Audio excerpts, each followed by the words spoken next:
A woman walked into a town that didn't want her, climbed a mountain no one dared approach, and knocked on the door of a man the entire community had condemned. What happened next shattered everything Coldwater Bluff thought it knew about guilt, redemption, and the price of choosing love over fear. This is Clara's story. A tale of courage that defied judgment, silence that spoke louder than accusations, and two broken people who built something unbreakable from the ruins of scandal. Stay until the end. Hit that like button and drop a comment telling me what city you're watching from. I want to see how far this story travels. The stagecoach lurched to a stop in front of Millard's General Store, and Clara Whitmore stepped down into the dust of Coldwater Bluff, with nothing but a weathered trunk and a letter folded in her coat pocket. The afternoon sun cut harsh shadows across the main street, and she could feel eyes on her before her boots even settled on the ground. She didn't look back at the driver, didn't wave, just stood there, one hand on the trunk's leather handle, taking in the town that would either become her home or her biggest mistake. Coldwater Bluff wasn't much to look at. A scatter of wooden buildings, a church with peeling paint, a saloon that had seen better decades. Mountains rose up behind it all like sentinels, dark with pine and shadow. And somewhere up there, hidden in those trees, lived the man she'd come to marry. "You sure about this, miss?" The driver's voice carried skepticism and something that might have been concern. "Still time to get back on. Next town's only 3 hours east." Clara turned to face him. He was older, weathered, the kind of man who'd seen enough foolishness to recognize it on sight. "I'm sure," she said. Her voice came out steady, which was more than she felt inside. He shook his head, climbed back up to his seat. "Your funeral." The words hung in the air as the coach pulled away, wheels grinding against packed dirt. Clara watched it go, that last connection to the world she'd left behind disappearing around the bend.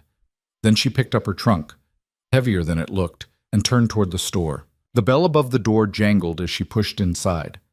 3 men stood at the counter, mid-conversation, and all 3 went silent the moment they saw her. The clerk, a thin man with spectacles that caught the light, straightened up. "Help you with something?" "I need directions," Clara said, setting the trunk down. Her back ached from the journey. 2 days on that coach, sleeping in fits, eating hard bread and dried meat. To Rowan Hale's property. The silence that followed wasn't just quiet. It was thick, suffocating, the kind that pressed against your chest. One of the men, broad-shouldered with a mustache that drooped past his chin, let out a short laugh that held no humor. "You lost, lady." "No." Clara met his gaze without flinching. "I'm exactly where I need to be." "Rowan Hale," the clerk repeated like he was testing the words. "You family?" "Not yet." The broad-shouldered man's expression shifted from amusement to something harder. "You one of those mail-order types? Coming out here to—" "That's my business," Clara cut in. Not sharp, but firm. "Not yours. I asked for directions, not commentary." The clerk cleared his throat.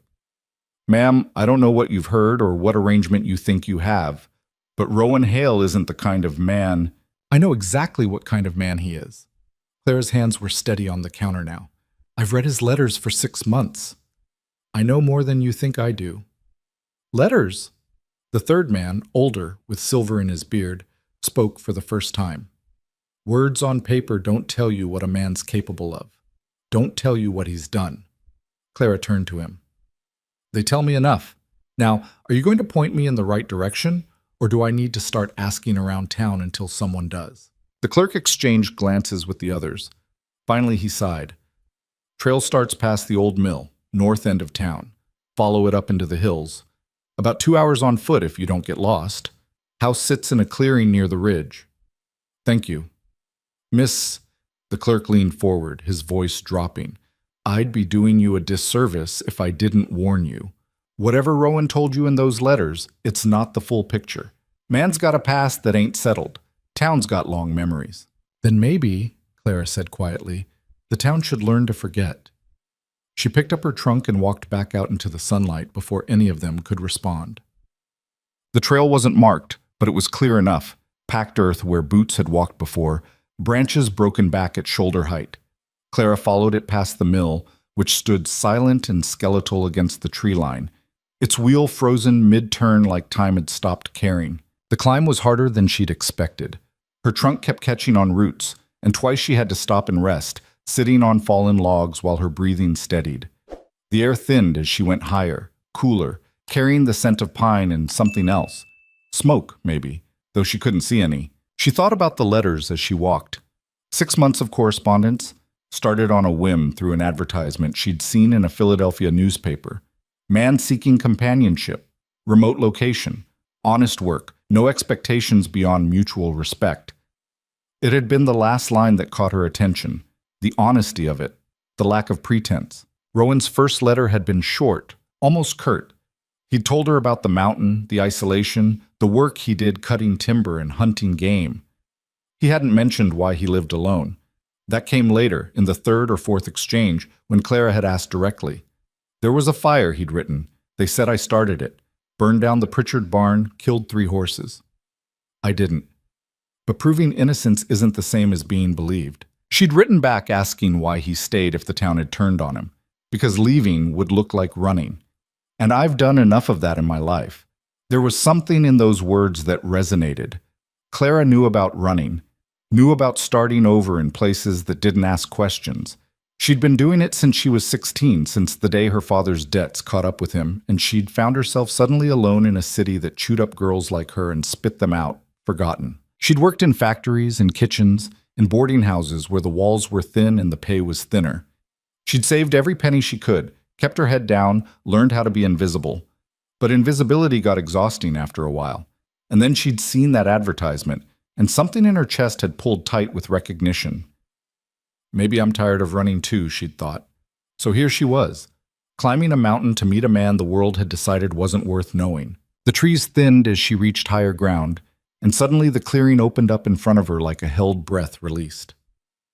The house wasn't much. Single-story, rough-hewn logs chinked with mud and moss. A stone chimney rose from one end, thin smoke curling from it into the gray sky. There was a shed off to the side, tools leaning against it, and a woodpile stacked neat and high. Everything about the place spoke of function, of survival stripped down to its essentials. And standing in front of the house, axe in hand, was Rowan Hale. He didn't move as Clara approached, just stood there, watching her with an expression she couldn't quite read. He was taller than she'd imagined, broad across the shoulders, with dark hair that fell past his collar, and a beard that hadn't seen a razor in months. His clothes were worn, but clean. Flannel shirt, canvas pants, boots that had walked 1,000 miles. But it was his eyes that stopped her. Dark, guarded, carrying a weight that letters could never fully convey. Clara. Her name came out flat, not quite a question. Rowan. She set the trunk down, her arms grateful for the relief. I made it. Shouldn't have. The words landed hard, but Clara didn't flinch. You wrote me. Told me how to find you. I also told you to reconsider. He leaned the axe against the chopping block, wiped his hands on his pants. Multiple times. And I told you I'd made up my mind. Rowan exhaled through his nose, a sound caught between frustration and something else. He looked past her, toward the trail she'd climbed. Anyone see you come up? The men in the store. They weren't thrilled about giving directions. I bet. He turned back to her, and for the first time she saw something crack in that guarded expression. Uncertainty, maybe. Or fear. You don't know what you're walking into. Then tell me. I did. In the letters. You told me facts, Clara said. You told me about a fear and an accusation and a town that wouldn't listen. You didn't tell me what it cost you. Rowan's jaw tightened. What it cost me is my business. Not if you're asking me to stay here. Not if you're asking me to be part of this. For a long moment, neither of them spoke. The wind moved through the trees, carrying the scent of coming rain. Somewhere in the distance, a bird called out, shrill and lonely. Finally, Rowan nodded toward the house. You hungry? It wasn't an answer, but it was something. Inside, the house was spare but not uncomfortable. A single room divided by function. A bed in one corner, a table, and 2 chairs in another, a cast-iron stove against the wall. Shelves held supplies, canned goods, flour, salt, coffee. A rifle hung above the door, within easy reach. Rowan moved to the stove, his movements efficient, practiced. He didn't look at Clara as he worked, but she could feel him tracking her presence, aware of every shift and breath. "Sit," he said, nodding toward the table. Clara did, lowering herself into the chair carefully. Her legs ached from the climb. She watched as Rowan pulled out bread, cheese, dried venison. Simple food, but more than she'd had all day. He set the plate in front of her, then took the other chair, his own plate smaller. They ate in silence, the only sound the scrape of knife against wood and the occasional pop from the stove. "You're quieter than I expected," Rowan said eventually. Clara looked up. "So are you." "I don't talk much anymore. Gets easy, living alone." "I can imagine." "Can you?" There was an edge to the question. "Really?" Clara set down her knife. "My father drank himself to death when I was 16, left me with nothing but his debts, and a landlord who didn't care that I was barely more than a kid. I spent the next 10 years moving from city to city, taking whatever work I could find, sleeping in rooms so small I could touch both walls at once. I know what alone feels like. Maybe not the same way you do, but I know it." Rowan studied her, his expression unreadable. "That why you answered the ad? Looking for something different?" "Looking for something real." "Real." He let out a short, bitter laugh. "Nothing real about this, Clara. You're chasing a story you made up in your head from letters that can't tell you the whole truth." "Then tell me the whole truth now." "Why? So you can decide I'm not worth the trouble and head back down that mountain before dark? Or so I can decide to stay?" The word hung between them, stay, and Clara saw something flicker across Rowan's face. Hope, maybe, buried so deep he didn't recognize it himself. He pushed back from the table, stood, walked to the window. Outside, the light was fading, the sky turning the color of bruised fruit. "The fire happened 3 years ago," he said, his back to her. "August. Drought had the whole valley dried out, and everyone was on edge about sparks. I'd been working on the Pritchard place earlier that week, fixing a fence line. We'd had words, nothing serious, just the usual back and forth about pay and hours. But when that barn went up, when those horses died screaming, everyone remembered those words." Clara stayed quiet, letting him talk. "Sheriff brought me in, asked questions I'd already answered. Where was I that night? Could anyone verify? Did I have reason to want Pritchard hurt?" Rowan's hands curled into fists against the windowsill. "I told them the truth. I was here, alone. No witnesses, no alibi. Just me and the mountain and a whole town ready to believe the worst." "But you were cleared," Clara said. "Eventually. Took 2 months. They found evidence. Accelerant residue that didn't match anything I owned, boot prints that weren't mine. Turned out it was Pritchard's own son, angry about being cut out of the will, trying to frame me and collect insurance. But by then," he trailed off, shook his head. "Damage was done. People don't forget, don't forgive. I became the man who might have done it, even after proof said otherwise. So you stayed." "So I stayed." He turned to face her. "Because running would have confirmed what they already thought, that I was guilty, that I had something to hide." Clara stood, moved closer. "And now? Now I live alone on a mountain, and the town pretends I don't exist, which is fine by me." "Is it?" Rowan's expression hardened. "What do you want me to say, Clara? That I'm lonely? That I put that ad in the paper because the silence was starting to eat me alive? That I wrote those letters to you because it felt like talking to someone who didn't already know my name and hate it? I want you to say the truth. The truth is you shouldn't be here. The truth is I'm not the man you think I am. The truth is—" He stopped, jaw working. "The truth is I don't know how to do this anymore, how to be around people, how to let someone in." Clara reached out, placed her hand on his arm. He flinched, but didn't pull away. "Then we'll figure it out," she said quietly. "Together. You say that now. Wait until winter sets in. Wait until you've been stuck in this house for days with nothing but wind and snow and me. Wait until the town starts talking, starts treating you the way they treat me. Let them talk." Easy to say, easy to mean. Clara's grip tightened. "I didn't come all this way to turn around at the first sign of difficulty, Rowan. I came because I read your letters and I saw something worth finding, something honest. And if you think I'm going to run just because things are hard, then you don't know me at all." Rowan stared at her, something raw and unguarded in his eyes. Then, slowly, he placed his hand over hers. You're either the bravest person I've ever met, he said, or the most foolish. Maybe both.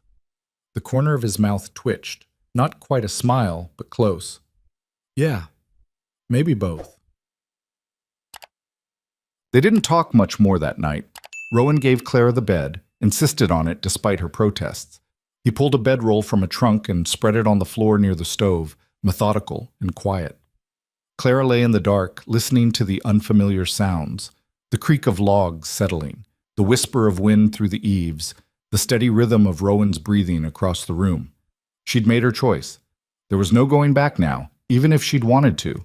And she didn't want to. When morning came, pale and cold through the single window, she found Rowan already awake, stoking the fire. He glanced up as she sat up, hair tangled and eyes heavy with sleep. "Coffee's ready," he said. "You drink it black?"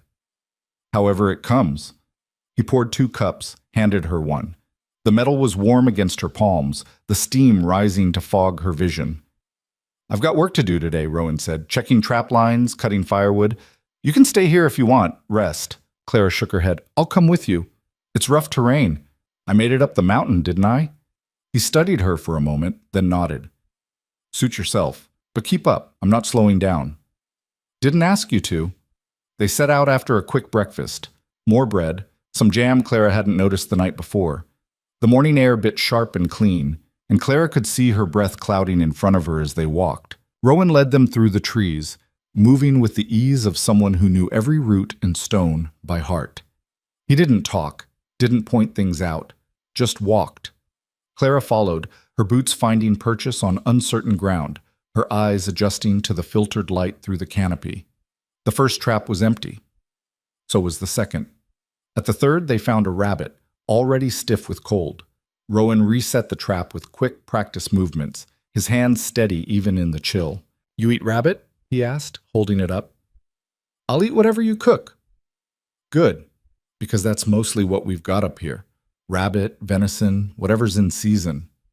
They kept moving. Clara's legs burned with the effort of keeping pace, but she didn't complain, didn't ask to stop. She watched Rowan instead, the way he moved, the way he scanned the forest with sharp, careful eyes. This was his world. This was where he made sense. By midday, they'd checked all the traps and cut enough wood to fill the sled Rowan had brought. He loaded it methodically, stacking the logs with precision. "You're stronger than you look," he said, glancing at Clara. "I've worked hard jobs." "I'm starting to believe that." They dragged the sled back together, the runners hissing against dirt and needles. Clara's arms shook with the effort, but she gritted her teeth and pulled. When they reached the house, Rowan stopped, turned to her. "You didn't have to prove anything today." "Wasn't trying to prove anything, just trying to help." "Well?" He looked away, something almost like embarrassment crossing his face. "You did. So, thanks." It wasn't much, but coming from Rowan, it felt like a lot. Well, days turned into weeks. Clara fell into the rhythm of the mountain, waking early, working hard, sleeping deep. She learned which plants Rowan harvested for tea, which wood burned hottest, how to skin a rabbit without wasting meat. She learned the silence, too, the way it could be comfortable instead of oppressive. And slowly, Rowan began to open. Not all at once, not in grand gestures or long confessions, but in small moments. A comment about the weather, a story about a deer he'd seen once, a question about her life before. They cooked together, ate together, worked together. And somewhere in all that, the walls started to come down. One evening, as they sat by the fire, Rowan asked, "You ever regret coming here?" Clara looked up from the socks she was mending. "No. You? Regret writing those letters?" "Sometimes." He poked at the fire with a stick, sending up sparks. "But then you do something stubborn, and I remember why I did it." "Stubborn?" "You walked up a mountain with a trunk full of your whole life. You didn't know me. Didn't know if I'd even let you in the door. That's not brave, Clara. That's stubborn as hell." She smiled. "I'll take that as a compliment." "It is." They lapsed into comfortable quiet, the fire crackling between them. "Can I ask you something?" Clara said eventually. "Depends on the question." "Why didn't you leave? After everything. Why stay here where people hate you?" Rowan was quiet for a long time, then, "Because if I left, they'd win. They'd get to write the story, say I ran because I was guilty, and I'm not giving them that. I'm not giving them me. Clara nodded slowly. I understand that. Do you? My whole life, people have told me who I was supposed to be. Quiet, grateful, small. And I spent years trying to fit into that space. But it never felt right. Coming here, she met his eyes. This is the first time I felt like I could be something other than what people expected. Rowan's expression softened. Yeah, I get that. Outside, the wind picked up, rattling the shutters. Winter was coming. Clara could feel it in the air, in the way the cold settled deeper each night.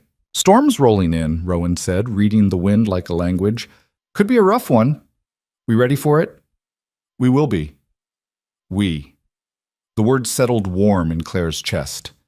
They spent the next day securing everything, stacking more wood, checking the roof for weak spots, bringing in extra supplies from the shed. By evening, the first flakes were falling, fat and slow. Clara stood in the doorway, watching the snow blanket the clearing. Behind her, Rowan moved about the house, lighting lamps, stoking the fire. First snow, she said. Won't be the last. No. She turned to look at him. But it's still something. Rowan met her gaze, and for a moment something passed between them. An understanding, a recognition. They were in this together now. Whatever came next, they'd face it side by side. The storm lasted 3 days. 3 days of wind howling through the trees, of snow piling high against the door, of being trapped inside with nothing but each other for company. And it was fine. Better than fine, actually. They talked more in those 3 days than they had in the previous weeks combined. Rowan told her about his childhood, about a mother who'd died young and a father who'd taught him to hunt and fish and survive. Clara told him about Philadelphia, about the boarding house and the factory work, and the night she'd decided she was done being invisible. They played cards with a worn deck Rowan produced from somewhere. They read aloud from the few books he had. They cooked elaborate meals just to pass the time, experimenting with spices and combinations that sometimes worked and sometimes didn't. And when the storm finally broke, when the sun came out hard and bright against all that white, they stood together in the doorway, surveying the changed landscape. Beautiful, Clara murmured. Rowan glanced at her. Yeah, it is. But he wasn't looking at the snow. Winter deepened. The town below seemed to forget the mountain existed, which suited both of them fine. They had everything they needed: food, warmth, each other. Clara had stopped thinking about the letters, about the distance between words on paper and the reality of shared space. This was real now, all of it. She noticed things about Rowan she couldn't have known from writing. The way he always checked the door twice before bed. The way he tensed when unexpected sounds came from the forest. The way he sometimes woke in the night, breathing hard, like he'd been running from something in his dreams. One night, she woke to find him sitting at the table, head in his hands. Rowan? He looked up, and even in the dim light she could see the exhaustion in his face. Sorry. Didn't mean to wake you. You didn't. Clara got up, wrapped a blanket around her shoulders, joined him at the table. What's wrong? Nothing. Everything. I don't know. He rubbed his face. Sometimes I forget, forget what happened, forget why I'm up here, and then I remember, and it's like it happened yesterday. The fire? The fire. The accusations. The way people looked at me. Like I was something dirty, something dangerous. His voice cracked. I can't get it out of my head, can't stop seeing their faces. Clara reached across the table, took his hand. You're not there anymore. Aren't I? I'm still on this mountain because of them, still hiding because they decided I was guilty. You're not hiding, you're surviving. What's the difference? The difference, Clara said firmly, is that hiding means you're afraid. Surviving means you're fighting, and you've been fighting every day since it happened. Rowan looked at her, something desperate in his eyes. I don't know how much longer I can keep fighting. Then let me help. That's why I'm here. You shouldn't have to. I want to. Clara squeezed his hand. You've been carrying this alone for 3 years. You don't have to anymore. For a long moment, Rowan didn't move. Then slowly, he turned his hand over, laced his fingers through hers. I'm not good at this, he said quietly. Letting people in. I know. I might mess it up. Probably. And you're still here. I'm still here. Rowan exhaled, something in his shoulders loosening. Okay. Okay. They sat like that until the first light crept through the window, hands clasped, silent but together. Spring came slowly to the mountain. The snow melted in patches, revealing brown earth and the stubborn green of new growth. Clara watched it happen with something like hope blooming in her chest. She'd been on the mountain for 5 months now. 5 months of learning and adapting and becoming something she'd never been before. A partner, a companion, a woman who chose her own path. Rowan had changed too. Not in obvious ways, but in small ones. He smiled more, talked more, let her see the parts of himself he'd kept buried. One afternoon, as they worked in the garden plot they'd started clearing, he said, "I've been thinking." Clara looked up from where she was pulling weeds. About? About going down to town. The words hung in the air, heavy with implication.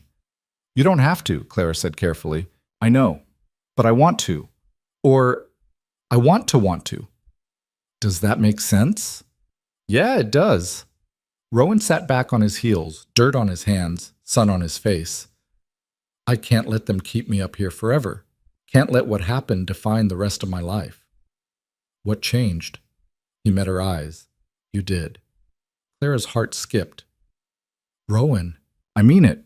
Before you came, I was just existing, going through the motions.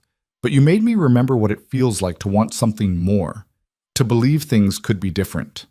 He paused. "I want to try.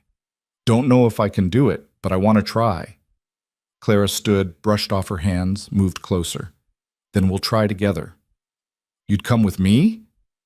"Where else would I be?" Rowan stood too, and suddenly they were close, closer than they'd been before. Clara could see the flecks of gold in his dark eyes, the scar above his left eyebrow she'd never asked about. "Clara," he said, his voice rough. "Yeah?" "I don't know how to say this without sounding." "Then don't say it." She kissed him, simple, direct, honest. And after a moment's hesitation, Rowan kissed her back, his hands coming up to frame her face like she was something precious. When they pulled apart, both breathing harder, Rowan rested his forehead against hers. "Took you long enough," Clara murmured. A startled laugh broke from his chest. "Was waiting for the right moment. And I got tired of waiting." They stood like that, wrapped in each other, the garden forgotten around them. Otium. The decision to go to town wasn't made lightly. They discussed it over several days, weighing risks and benefits. What they would say. How they would act. Whether it was worth the potential cost. In the end, Clara made the argument that decided it. "You can't build a life in fear," she said, "and that's what this is. Fear dressed up as caution. You want to move forward, then you have to stop letting them hold you back." So they went. The trail down felt different than it had going up.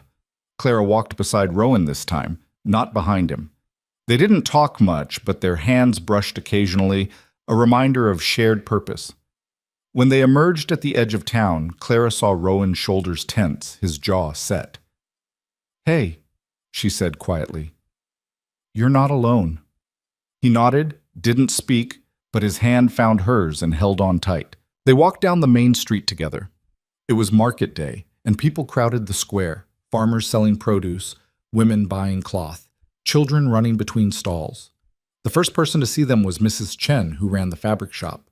Her eyes went wide, and she said something to the woman next to her. Like a ripple spreading across water, the news passed from person to person. Rowan Hale was back. Conversations died. People stopped and stared.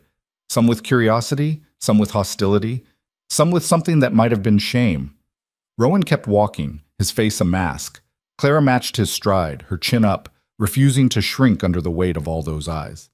They made it to Millard's general store before anyone actually spoke. The clerk, the same thin man with spectacles, came around the counter, his expression complicated. "Rowan," he said. "Henry," Rowan's voice was flat. "We need supplies."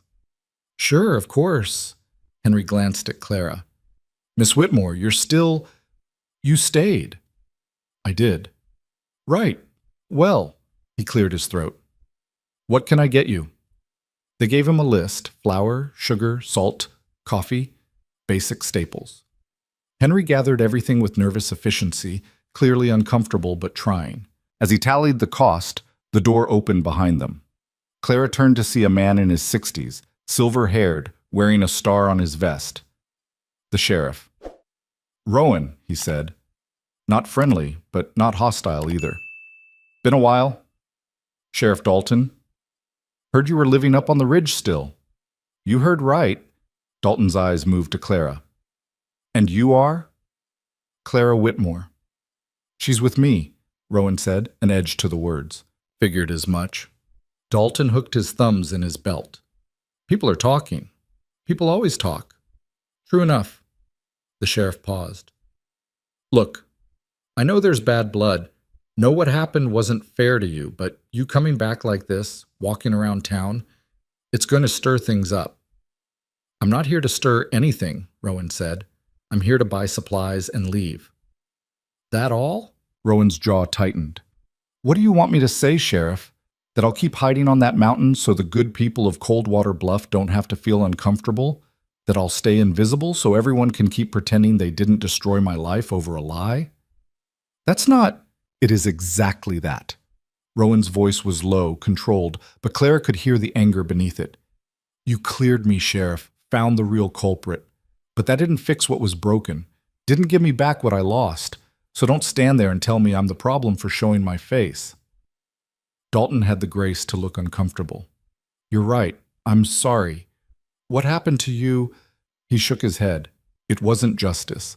Not the kind that matters. The admission hung in the air, surprising in its honesty. "Doesn't change anything," Rowan said.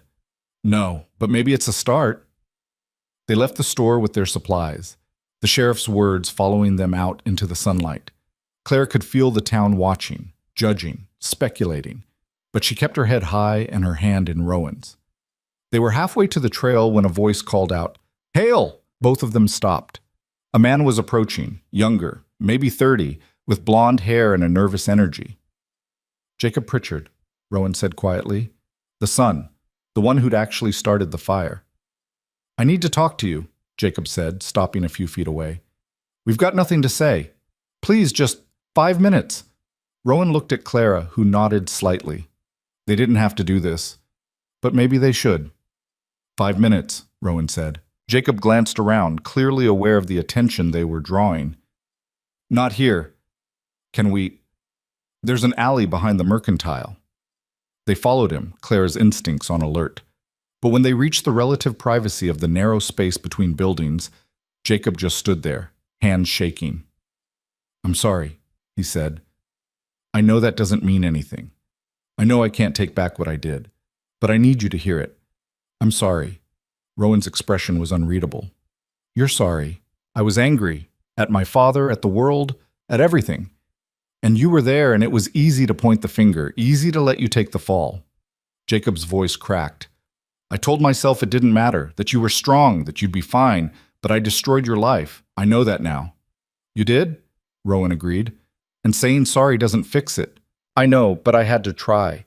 I had to—" Jacob looked at the ground. "I've been carrying this for 3 years. The guilt, the shame. And I'm not asking for forgiveness. I don't deserve it. I just needed you to know that I see what I did. I understand what I took from you." Clara watched Rowan's face, saw the war happening behind his eyes. This was the man who'd ruined him, who'd stolen his life and let him suffer. But this was also just a kid who'd made a terrible mistake and had to live with it. "I appreciate you telling me," Rowan said finally, "but appreciation isn't forgiveness. I'm not there yet. Don't know if I ever will be." "I understand." "Good." Rowan turned to leave, then stopped. "Jacob?" "Yeah?" "You carrying that guilt? That shame?" "Good. You should. Maybe it'll keep you from doing something like that again." Jacob nodded, eyes wet. "It will. I promise it will." They left him there and walked back toward the trail, neither of them speaking until they were well away from town. "You okay?" Clara asked. "I don't know. Ask me tomorrow." "Fair enough." They climbed in silence, the weight of the day settling over them like the coming dusk. When they reached the house, Rowan set down the supplies and went straight to the woodpile, grabbing the axe. Clara watched as he split log after log, working with a fierce, focused energy. She didn't try to stop him, didn't say anything, just let him work it out. When he finally stopped, sweating and breathing hard, she brought him water. "Thanks," he said, drinking deep. "You want to talk about it?" "Not really, but I probably should." They sat on the porch steps, the evening air cool against their skin. "I thought I'd be angrier," Rowan said, seeing him, hearing him apologize. "I thought I'd want to hit him, but I just felt tired. Anger takes energy." "Yeah, and I'm tired of giving him that much of myself." Rowan looked at her. "He doesn't get to live in my head anymore. Doesn't get to define who I am." "No," Clara agreed. "He doesn't. It's strange. I came up here to hide from them, and you came up here to find me, and now we're figuring out what comes next. Together. Together." Rowan took her hand, pressed it to his lips. "I love you. I should have said it before. Should have said it weeks ago. But I'm saying it now. I love you, Clara Whitmore." Tears pricked Clara's eyes. "I love you too." They sat like that as the sun set, as the stars came out, as the mountain settled into its ancient rhythms around them. The past wasn't gone. The scars weren't healed, but they were moving forward, and that, Clara thought, was enough. For now, it was more than enough. The next morning brought rain, cold, persistent, the kind that seeped through everything. Clara woke to the sound of it drumming against the roof, a steady rhythm that filled the small house. Rowan was already up, standing by the window with a cup of coffee, watching the water stream down the glass. "Sleep okay?" he asked without turning. "Better than I expected." Clara sat up, pulling the blanket around her shoulders. The air held a damp chill despite the fire burning low in the stove. "You? Good enough." She could tell by the set of his shoulders that he was lying, but she didn't push. Yesterday had been a lot. The trip to town, the confrontation with Jacob, all those eyes watching and judging. Some things needed time to settle. Clara joined him at the window, accepted the second cup of coffee he'd already poured for her. Outside, the clearing had turned to mud, the trees dripping and gray. "We're stuck inside today," Rowan said. "Rain like this, the trail'll be a mess. Not safe." "That's fine, there's plenty to do here." "Like what?" Clara gestured around the small house. "When's the last time you properly organized this place? Those shelves are a disaster, and I notice the door sticks when it's humid. Probably needs the hinges adjusted." Rowan's mouth twitched. "You planning to fix everything that's broken?" "Just the things I can reach." He turned to look at her then, something soft in his expression. "What did I do to deserve you?" "Nothing. That's the point." Clara set down her cup, moved closer. "You don't have to earn this, Rowan. You don't have to be perfect or fixed or anything other than what you are." "And what am I?" "Mine." The word came out bold, certain. "If you'll have me." Rowan reached for her, pulled her close, buried his face in her hair. Yeah, I'll have you." They stood like that while the rain continued its assault on the roof, two people holding on to each other against everything the world had thrown at them. Eventually, Clara pulled back. "Come on, let's tackle those shelves before I lose my nerve." They spent the morning reorganizing, moving canned goods, checking dates, consolidating supplies. It was mindless work, the kind that let them talk without the pressure of eye contact. "Tell me about Philadelphia," Rowan said as he handed her jars of preserves. "You mentioned the boarding house, but what was it like? The city?" Clara paused, a jar of peaches in her hand. "Loud, crowded. Everything moved fast, and if you didn't keep up, you got left behind. I worked in a textile factory for 2 years, 12-hour shifts, 6 days a week. The noise from the machines was so constant that when I'd leave, my ears would ring for hours." "Sounds awful." "It was, but it was also—" She searched for the right word. "Alive, there were theaters and restaurants and people from everywhere. You could walk down one street and hear 5 different languages. I'd never seen anything like it." "Why'd you leave?" Clara was quiet for a moment, arranging jars with more care than necessary. "There was a man, Mr. Brennan. He owned the factory where I worked, started paying attention to me about a year in, compliments at first, then gifts I couldn't accept, then implications that my job might depend on being receptive to his interest." Rowan's jaw tightened. "What happened?" "I told him no, clearly, publicly. He didn't take it well. Clara's voice went flat. I lost my job the next day, blacklisted from the other factories too. He had connections. Suddenly I couldn't find work anywhere. Had to leave the boarding house because I couldn't pay rent. Ended up in a charity shelter for a while, which was... She shook her head. I learned real fast that being principled doesn't keep you fed. How'd you get out? Took whatever jobs I could find. Washing dishes, cleaning houses, mending clothes. Saved every penny for months. Finally had enough to get a room in a different part of the city, somewhere Brennan's influence didn't reach. Found work in a bakery. It paid less, but it was honest. Clara looked at Rowan. That's when I saw your advertisement, and I thought, here's a man asking for honesty. Not perfection, not submission, just honesty. And you answered. And I answered. She handed him the jar of peaches. Best decision I ever made. Rowan set the jar on the shelf, then turned to face her fully. You never told me that part. About Brennan. Didn't seem relevant. It's relevant to me. His hands curled into fists. Man like that should what? Face consequences? Clara laughed, but it held no humor. Men like Brennan don't face consequences. They have money, power, connections. They do what they want, and the rest of us just survive it. That's not right. No, but it's real. She touched his arm. I'm not telling you this to make you angry. I'm telling you because you asked who I was before I came here. That's part of it. The woman who learned that fighting back costs you everything, but not fighting costs you more. Rowan pulled her close again, fierce and protective. He ever comes near you? He won't. I'm up a mountain in a town he's never heard of, with a man who'd probably kill him if he tried. Clara felt Rowan tense. I'm joking, mostly. I wouldn't kill him. A pause. Might break a few things, though. My hero. They finished the shelves in comfortable silence, then moved on to the door. Rowan pulled it off its hinges with practiced ease while Clara watched, handing him tools when he needed them. You're good at this, she observed. Building things, fixing things. Had to be. Living alone up here, there's no one else to do it. Did you always want to live in the mountains? Rowan shrugged, using a plane to shave down where the wood had swollen. Not always. When I was younger, I thought I'd leave Coldwater Bluff. See other places. Maybe become a carpenter, work in one of the bigger towns. He tested the door, shaved a bit more. But then my father got sick. Someone had to run his trap lines, maintain the property he had up here. By the time he passed, I was already settled into the routine. You miss him? Every day. Rowan's voice went rough. He was a hard man. Didn't say much, didn't show affection easy, but he was fair. Taught me everything I know about surviving, about being self-sufficient. Sounds like a good father. He was. Not perfect, but good. Rowan fitted the door back into place, tested the swing. Smooth now, no sticking. There. That should hold. Clara admired his work. What would he think? About all this?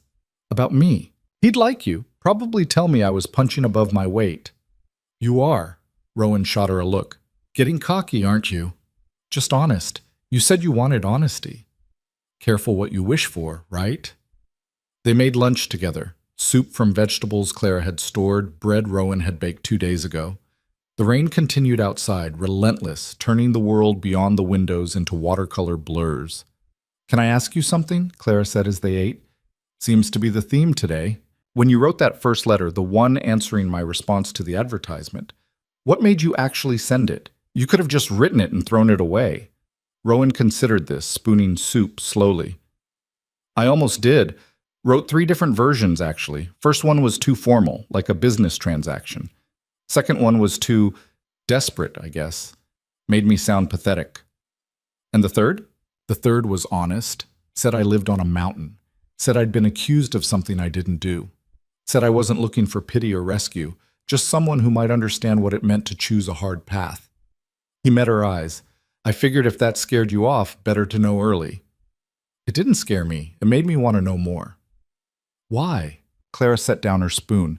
Because everyone else was advertising for perfect wives. Women who could cook and clean and keep quiet. Women who'd be grateful for any man who'd have them. And here you were, basically saying, my life is difficult and isolated and possibly dangerous, and I'm not going to lie about that. It was refreshing. Most people would call it stupid. Most people are afraid of the truth. And you're not? I'm terrified of it. But I'd rather be terrified and honest than comfortable and lying. Rowan reached across the table, took her hand. We're quite a pair, aren't we? Yeah, we really are. The afternoon stretched long and gray. They read, Clara working through a collection of essays Rowan had, him tackling a manual on advanced carpentry. The fire crackled, the rain drummed. It was peaceful in a way Clara had never experienced before, this quiet domesticity. Around dinner time, Rowan stood and stretched, his back popping. I need to check on something in the shed. You okay here? I'll start on dinner. He pulled on his coat, darted out into the rain. Clara watched through the window as he disappeared into the shed, then turned to the task of preparing their meal. She was chopping carrots when the first crack of thunder rolled across the mountain, then another, closer. The rain intensified, going from steady to violent in seconds. Clara moved to the window, worried. Lightning flashed, illuminating the clearing in stark white.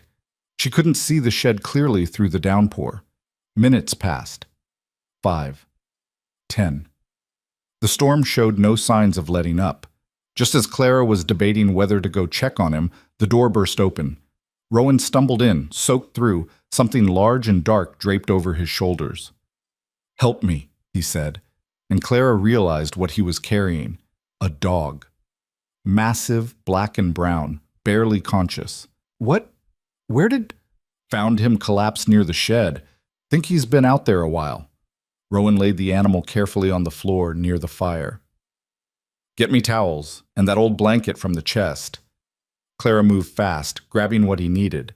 Up close, she could see the dog was in bad shape. Ribs showing, fur matted with mud and blood, one ear torn. Is he dying? She asked. Not if I can help it. Rowan's hands moved over the dog with surprising gentleness, checking for injuries. Looks like he got in a fight, maybe with a bear, based on these claw marks. Lost, probably. Been wandering. Can we save him? Don't know yet. Rowan found a gash along the dog's side, deep but not fatal. Get me the medical kit. Top shelf, left side. Clara retrieved it. A battered tin box filled with bandages, thread, alcohol. Rowan cleaned the wound, working with steady precision while the dog whimpered but didn't fight. Easy, boy, Rowan murmured. Easy. You're safe now. Clara helped where she could, holding the dog's head, keeping him still. The animal's eyes found hers, dark, intelligent, filled with pain, and something that might have been trust. You're going to be okay, she told him. We've got you. It took over an hour to tend all the injuries, clean the matted fur, get the dog warm and dry. By the time they finished, both Clara and Rowan were exhausted, covered in mud and blood. The dog lay by the fire, wrapped in the blanket, breathing steadily. Not out of danger yet, but stable. Will he make it through the night? Clara asked. Maybe. He's strong. Fought hard to get this far. Rowan washed his hands in the basin, scrubbing at the blood. We'll take turns watching him. Make sure he doesn't take a bad turn. You're good at this. Had to patch myself up enough times. Animals aren't that different. They ate a late dinner, both of them keeping an eye on their unexpected guest. The dog slept, his breathing evening out as the warmth and care worked their magic. What if he belongs to someone? Clara asked. No collar, no brands, and he's too wild to be from town. I'd recognize him. Rowan glanced at the animal. More likely he's been living rough for a while. Some dogs go feral, can't handle being around people. Others just get lost and never find their way back. But he came to you. Came to shelter. Probably smelled the smoke, knew fire meant people, took a chance. Clara looked at the dog, then at Rowan. We should keep him. Clara, I'm serious. Look at him. He needs us. And maybe, she hesitated, maybe we need him too. Rowan was quiet for a long moment. A dog's a responsibility. Food, care, training can't just decide on a whim. This isn't a whim. This is recognizing when something's meant to be. You believe in that? Meant to be? I believe in second chances. I believe in taking in strays. Clara smiled. After all, you took me in. That's different. Is it? Rowan looked at the dog again, something softening in his face. If he makes it through the night, we'll see. One step at a time. Fair enough. Clara took the first watch, sitting by the fire with a book she didn't really read. The dog stirred occasionally, whimpering in his sleep. Each time Clara reached out, stroked his head gently, whispered reassurances. Around midnight, Rowan emerged from where he'd been dozing on the bed. "I'll take over. You need rest." "I'm okay." "Clara?" She relented, too tired to argue. Rowan took her spot, and she crawled into bed still wearing most of her clothes, too exhausted to change properly. She woke once in the deep hours of night, surfaced just enough to see Rowan still sitting vigil. He had one hand resting on the dog's side, feeling the rise and fall of breath. The firelight caught his face, and she saw worry there, care, the kind of tenderness he tried so hard to hide. Clara closed her eyes and drifted back under, feeling safer than she had in years. Morning came gray but dry, the storm having passed in the night. Clara woke to find Rowan asleep in the chair, head tilted at an uncomfortable angle, and the dog, awake, watching her with alert dark eyes. "Hey there," she whispered, not wanting to startle either of them. The dog's tail moved, just slightly, but it moved. Clara eased out of bed, approached slowly. The dog watched but didn't growl, didn't cower. She knelt beside him, offered her hand. After a moment's hesitation, he sniffed it, then licked her fingers once. "You made it," she said softly. "Good boy. Such a good boy." The small noise of approval woke Rowan. He jerked upright, immediately focused on the dog. "He's awake," Clara said unnecessarily. Rowan leaned forward, checked the bandages, felt for fever. "Infection's the risk now, but he's got fight in him." He met the dog's eyes. "Don't you, boy?" The tail wagged again, stronger this time. "We need to feed him," Clara said. "Something gentle. Broth, maybe?" "I'll make it." Rowan stood, wincing as his back protested, sleeping in the chair. "You stay with him. Keep him calm." Clara settled in, talking to the dog in low, soothing tones while Rowan worked at the stove. She told the dog about the mountain, about the house, about how he was safe now. The dog listened with what seemed like real attention, his eyes never leaving her face. When the broth was ready, they tried to get him to drink. It took patience. He was weak, disoriented, but eventually he managed a few laps. Not much, but something. "That's good," Rowan said. "We'll try again in a few hours. Small amounts, frequent. Don't want to overwhelm his system." Over the next few days, the dog improved steadily. By the third day, he could stand, though shakily. By the fifth, he was eating solid food, and by the end of the week, he was following Clara around the house, his eyes tracking her every movement. "He's attached to you," Rowan observed one morning. "I'm attached to him." Clara scratched behind the dog's good ear. "We need to name him." "Don't name him. Makes it harder if what? If we have to let him go?" Clara shook her head. "He's not going anywhere, and neither are we, so he needs a name." Rowan sighed, but she could see him wavering. "What do you want to call him?" Clara studied the dog. Big, dark, strong, despite his ordeal. "Bear, because he survived one, and he's tough as one." "Bear!" Rowan tried it out. The dog's ears perked up. "Huh, he likes it. Then it's settled. Bear!" The dog, Bear now, wagged his tail and pressed against Clara's leg, nearly knocking her over. She laughed, ruffling his fur, and caught Rowan watching them with an expression she couldn't quite name. "What?" she asked. "Nothing. Just, you're good with him." "He's easy to be good with. Still." Rowan moved closer, dropped a kiss on top of her head. "You've got a gift for finding broken things and making them whole. Takes one to know one." Bear barked, his first real bark since arriving, and they both startled, then laughed. The sound filled the small house, pushing back against years of silence. Life settled into new rhythms. Bear's presence changed things in small but significant ways. There was someone else to care for, to consider, to include in their daily routines. Rowan built him a bed near the fire. Clara made sure he ate regularly, monitored his healing. They took him on short walks, gradually building his strength. And Bear, for his part, seemed to understand he'd been given a second chance. He was gentle with Clara, playful with Rowan, fiercely protective of them both. When strangers approached, rare, but it happened, Bear would position himself between them and his people, not aggressive, but watchful. "He's a good judge of character," Rowan said after a traveling merchant had come asking for directions and Bear had growled low in his throat the entire time. You think the merchant was bad news? I think Bear thought so. And I trust his instincts. 2 weeks after finding Bear, Clara woke to discover both man and dog missing. She found a note on the table in Rowan's rough handwriting. Gone to check the far trap line. Back by noon. Don't worry. The last part made her smile. Of course she'd worry. That was half of loving someone, carrying them with you even when they weren't there. She used the alone time to work on a project she'd been planning. Using fabric scraps and old clothes, she started sewing curtains for the windows. The house could use more color, more softness, more signs that it was a home, not just a shelter.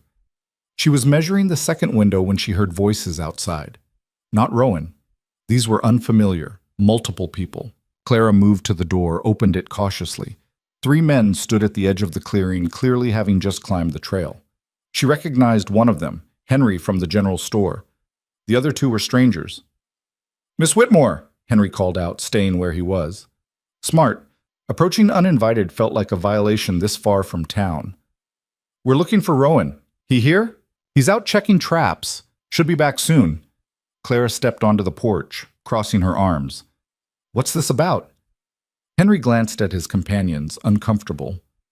"There's been some trouble in town. We need to talk to him." "What kind of trouble?" "The Pritchard barn. There was another fire last night." Clara's stomach dropped. "And you think Rowan had something to do with it?" "No, I didn't say that." "You didn't have to." Anger flared hot in her chest. "You came all the way up here, 3 of you, to what? Accuse him again? Haven't you people done enough?" "Miss Whitmore, please." "No." Clara came down the porch steps, fury making her bold. "You listen to me. Rowan was cleared, proven innocent, and yet here you are, first thing that goes wrong, coming to his door like he's guilty until proven otherwise." Again, one of the strangers, older with a permanent scowl, spoke up. "Fire happened around midnight. We just want to know where he was." "He was here, with me, all night." "You're sure about that?" "I'm his wife." The lie came out smooth, protective. They weren't married yet, but that was a technicality these men didn't need to know.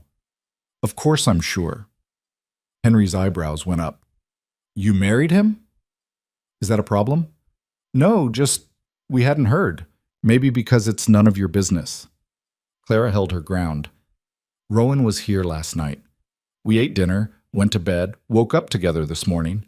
He's been gone maybe 2 hours to check traps. So unless you think he ran down the mountain, set a fire, and ran back up before dawn, you're wasting your time." The scowling man wasn't convinced. "Convenient. You saying exactly what he'd want you to say." "I'm saying the truth, which is more than you did for him 3 years ago." "Now hold on." "No, you hold on." Clara's voice shook with rage. "You all turned on him, assumed the worst, destroyed his life over something he didn't do. And when the truth came out, when his name was cleared, did any of you apologize? Did any of you try to make it right? No. You just let him disappear up here, let him live in exile, and convinced yourselves it was what he wanted. Well, it's not. He stays because he's too proud to run, but that doesn't mean he deserves this, any of this." Silence fell over the clearing. Henry looked ashamed. The other 2 just looked stubborn. "We still need to talk to him," the scowling man insisted. "Then wait." Clara pointed to a spot away from the house. "Over there. Don't come closer. And when he gets back, you'll ask your questions respectfully, or you'll leave. Understood?" They understood. Or at least they moved to where she'd indicated and settled in to wait. Clara went back inside, her hand shaking now that the confrontation was over. She'd never spoken to anyone like that, never defended someone so fiercely. But the thought of them coming here, accusing Rowan again, bringing all that pain back, it had unlocked something protective and fierce. An hour later, Bear's bark announced Rowan's return. Clara watched through the window as he emerged from the tree line, Rabbit slung over his shoulder, Bear trotting at his side. She saw the moment he spotted the 3 men, saw him stop, his whole body going tense. Clara hurried outside. "Rowan." He looked at her, and she saw fear there beneath the anger. Not fear of the men, but fear of what they represented, of history repeating. "What's going on?" he asked quietly. "Another fire at the Pritchard place last night. They came to ask where you were." His face went carefully blank. And you told them? I told them you were here, with me, all night. Something flickered in his eyes. Gratitude, relief, love. Then he turned to face the three men who were approaching now. Rowan, Henry started. We need to... I was here, Rowan cut him off. Clara's already told you. I was here all night. Got witnesses if you need more than her word. Witnesses? The scowling man scoffed. Who? Rowan gestured to Bear, who'd positioned himself between his people and the strangers, hackles slightly raised. He was awake most of the night, healing still. I sat with him. Clara can confirm. A dog's not a witness. Maybe not. But Clara is. And if you're calling her a liar, we're done talking. Henry held up his hands.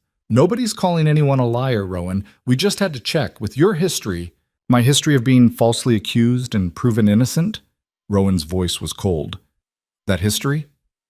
It's just people talk. When something happens, your name comes up. Then people need to learn to shut their mouths. Clara stepped up beside Rowan, shoulder to shoulder. Unless you have actual evidence, unless you have any real reason to be here beyond gossip and old prejudice, I suggest you leave. The scowling man bristled. You can't. This is private property, Rowan said flatly, and you're not welcome on it.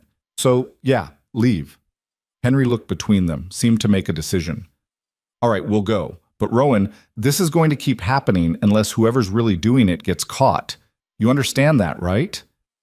I understand you've got a problem in town that's not my responsibility to solve. Fair enough. Henry turned to his companions. Come on. We're done here. They left, disappearing back down the trail. Rowan and Clara stood together until they were sure the men were truly gone. Then Rowan turned to her. You called yourself my wife. I did. We're not married yet. Not officially. He pulled her close, fierce and sudden. Thank you for standing up for me, for sending them away. I'd do it again. I'd do it 100 times. I know. That's what scares me. Clara pulled back to look at him. What do you mean? You shouldn't have to defend me. Shouldn't have to lie for me. I didn't lie. You were here. You know what I mean. You're getting dragged into my mess, my past. It's not fair to you. Life isn't fair, Clara said simply. But I choose this. I choose you. And if that means dealing with small-minded people who can't let go of old accusations, then that's what I'll do. Rowan's jaw tightened. There's going to be more. More fires, more suspicion, more people coming up here. Then we'll handle it. Together. Clara, no. She took his face in her hands, made him look at her. You don't get to push me away because you think you're protecting me. I'm here. I'm staying. And whatever comes, we face it as a team. Understand? For a long moment, he just stared at her. Then, slowly, he nodded. Okay, he said roughly. Okay. They went inside together, Bear following close. The curtain fabric still lay across the table where Clara had left it, bright against the worn wood. Rowan picked up a piece, rubbed it between his fingers. What's this? Curtains. I thought the place could use some. Curtains. He said it like he'd never heard the word before. For the windows. That's generally where they go, yes. Rowan set the fabric down carefully. This place has never had curtains. Well, it does now. Or it will, once I finish them. He looked around the house, at the organized shelves, the fixed door, the dog bed by the fire, the fabric waiting to become something beautiful. You're really settling in, aren't you? Making this a home. Is that okay? It's more than okay. His voice went thick. It's everything. They spent the rest of the day in comfortable routine. Clara worked on the curtains while Rowan prepared the rabbits he'd caught. Bear dozed between them, content. Outside, the mountains settled into afternoon quiet, the earlier tension bleeding away. That evening, as they sat down to dinner, Rowan said, We should get married. Officially. Clara looked up from her plate. Is this a proposal? It's a statement of intent. We've been dancing around it for weeks. Might as well make it real. That's the least romantic proposal I've ever heard. You want romance? Fine. Rowan set down his fork, took her hand. Clara Whitmore, you're the most stubborn, brave, infuriating woman I've ever met. You walked up a mountain to marry a man you'd never seen. You've defended me, challenged me, and somehow made this prison of a house feel like a home. I don't have much to offer, just this place, this life, and me. But if you'll have it, if you'll have me, I'd like to make you my wife. For real this time, no pretending. Clara felt tears prick her eyes. That's better. So is that a yes? Of course it's a yes, you idiot. Rowan laughed, a real full laugh that lit up his whole face. He stood, pulled her up with him, kissed her like she was air and he'd been drowning. When they finally broke apart, both breathing hard, Clara said, "When?" "Soon, before winter really sets in, before anything else can happen to stop it." "Nothing's going to stop it." "I know, but I'm not taking chances." They made plans over the next few days. It would be simple. No church, no big ceremony. Just them, the mountain, and whatever officiant they could find willing to make the climb. Henry, when they asked him during their next trip to town, looked surprised but pleased. "I know a traveling preacher, comes through once a month. Could probably convince him to make a special trip." "We'd appreciate that," Clara said. "When were you thinking?" 2 weeks. Gives us time to prepare." Henry nodded slowly. "People will talk, about you marrying him, about what it means." "Let them talk," Clara said evenly. "We're done caring what people think." Word spread through town faster than Clara expected. By the time they left the general store, she could feel eyes on them everywhere. Some curious, some disapproving, a few that might have been sympathetic. "Ignore them," Rowan muttered, hand tight on hers. "I am." But it was hard. Harder than she'd expected. These people didn't know her, didn't know them, yet they'd already decided what this marriage meant. Another mistake. Another scandal. They were almost to the trail when a woman called out, "Miss Whitmore!" Clara turned to find an older woman approaching, gray hair pulled back in a severe bun. She didn't recognize her. "Yes?" The woman stopped a respectful distance away. "I'm Margaret Chen. I run the fabric shop." "I remember. From market day. I wanted to say—" Margaret paused, choosing her words carefully. "What you're doing, marrying Rowan despite everything. It takes courage. More than most people have." Clara wasn't sure how to respond to that. Margaret continued, "My husband was accused of theft 20 years ago. He didn't do it, but the accusation stuck. Followed him until he died. I know what it's like, living under that shadow. So I wanted you to know, not everyone in this town is against you. Some of us understand." "Thank you," Clara managed. Margaret nodded, then surprised them both by addressing Rowan directly. "You deserve happiness, son. Don't let anyone tell you different." She walked away before either of them could respond, disappearing into the flow of townspeople. Rowan stood very still, his face unreadable. "That was unexpected," Clara said quietly. "Yeah." His voice was rough. It was. They walked back up the mountain in silence, both processing. Clara thought about Margaret's words, about the courage it had taken for her to approach them publicly, about the small crack in the wall of judgment that surrounded Rowan. Maybe things could change. Maybe not quickly, maybe not easily, but maybe. Back at the house, they threw themselves into wedding preparations. Rowan cleaned and organized with unusual intensity. Clara finished the curtains, hung them, then started on making herself a proper dress from fabric she'd bought in town. "You don't have to do all this," Rowan said, watching her work. "I want to. I want to look nice when we do this. You always look nice." "Sweet talker," he grinned. "I have my moments." The days passed quickly. The traveling preacher confirmed he'd come. They planned a simple meal afterward, nothing fancy, just good food and maybe some of the whiskey Rowan kept hidden in the back of a cabinet. 3 days before the wedding, Sheriff Dalton came up the mountain.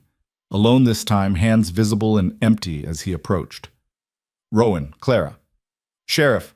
Rowan's voice was wary. "Something wrong?" "No, opposite, actually." Dalton pulled out a piece of paper. "We caught who's been setting the fires. Kid named Thomas Merrick. 17, got himself into some trouble gambling, thought insurance fraud was the answer. Confessed this morning." Clara felt relief wash over her. "So it's over. The fire setting is—" "But Rowan—" Dalton looked uncomfortable. "I wanted to apologize. Properly. For coming up here with accusations. For not trusting Clara's word right off. And for—" He gestured vaguely. Everything that happened 3 years ago, the way you were treated, the way I let it happen.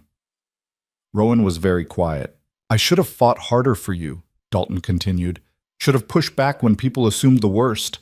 Should have done a lot of things different. And I'm sorry, for what it's worth. It's worth something, Rowan said finally. Not everything, but something. Dalton nodded. That's fair. Anyway, I'll let you get back to your life. He started to turn, then stopped. Heard you two are getting married. Word travels fast. It's a small town. For what it's worth, congratulations. You deserve some happiness. After he left, Rowan sat on the porch steps, staring out at nothing. Clara joined him, waited. 2 apologies in 1 week, he said eventually, from people who spent 3 years pretending I didn't exist. Better late than never? Maybe. Or maybe they just feel guilty now that someone else got caught. Eases their conscience to say sorry. Clara considered this. Does it matter why they're apologizing if it's real? I don't know. Rowan rubbed his face. Part of me wants to tell them to go to hell. Part of me just wants to move on. Then move on. You don't owe them forgiveness, but you don't owe them anger either. You can just let it be what it is and focus on what's ahead. He looked at her. When did you get so wise? I've always been wise. You're just now noticing. Rowan pulled her close, kissed her temple. 3 more days. 3 more days, Clara agreed. And then they'd be married, officially and irrevocably bound together. Not because they had to be, not because it was expected or convenient, but because they chose it, because despite everything, the scandal, the isolation, the hard life on a mountain, they'd found something worth fighting for, each other. The morning of the wedding dawned cold and clear, the kind of autumn day where the sky looked like it had been scrubbed clean. Clara woke before sunrise, too nervous to sleep, and found Rowan already awake, standing by the window with Bear pressed against his leg. You having second thoughts? She asked quietly. He turned, and she saw the answer in his face before he spoke. No, you. Not even close. Then why are we both awake at 4 a.m? Clara moved to join him, wrapping a blanket around her shoulders against the chill. Because it's a big day. Because we're nervous, because that's normal. I don't do nervous well. I've noticed. They stood together watching the darkness slowly give way to gray, then pink, then gold. The mountain emerged from shadow piece by piece, revealing itself in the growing light. My father got married on a day like this, Rowan said. Clear, cold, perfect. He told me once that he knew the minute he saw my mother walk toward him that he'd made the right choice. That everything before that moment had just been leading him there. Clara leaned against his shoulder. You miss them both. Every day, but especially today. His voice went rough. Wish they could be here. Wish they could meet you. They'd like me, right? My mother would have loved you, would have told me I was lucky and didn't deserve you. A small smile. My father would have just nodded and said, she'll do, which, coming from him, was high praise. I'll take it. Rowan pulled her closer. They would have been proud of this, of us finding each other despite everything. We found each other because of everything, Clara corrected. The hard parts made us who we are. Yeah, I guess they did. They made breakfast together as the sun climbed higher. Eggs from the hens Clara had convinced Rowan to get 2 weeks ago, bread, coffee, strong enough to strip paint. Neither of them ate much. Too many nerves, too much anticipation. The preacher was due at noon. That left hours to fill, hours to get ready, hours to second-guess and worry and wonder if they were doing this right. Clara retreated to work on her dress, simple cream-colored fabric she'd sewn herself. Nothing fancy, but clean and new. She'd never been the kind of woman who dreamed about wedding dresses, but standing in front of the small mirror Rowan had hung for her, adjusting the fit, she felt something shift in her chest. This was real. This was happening. A knock on the door frame made her turn. Rowan stood there, carefully not looking. I know it's bad luck to see the bride before the wedding, he said.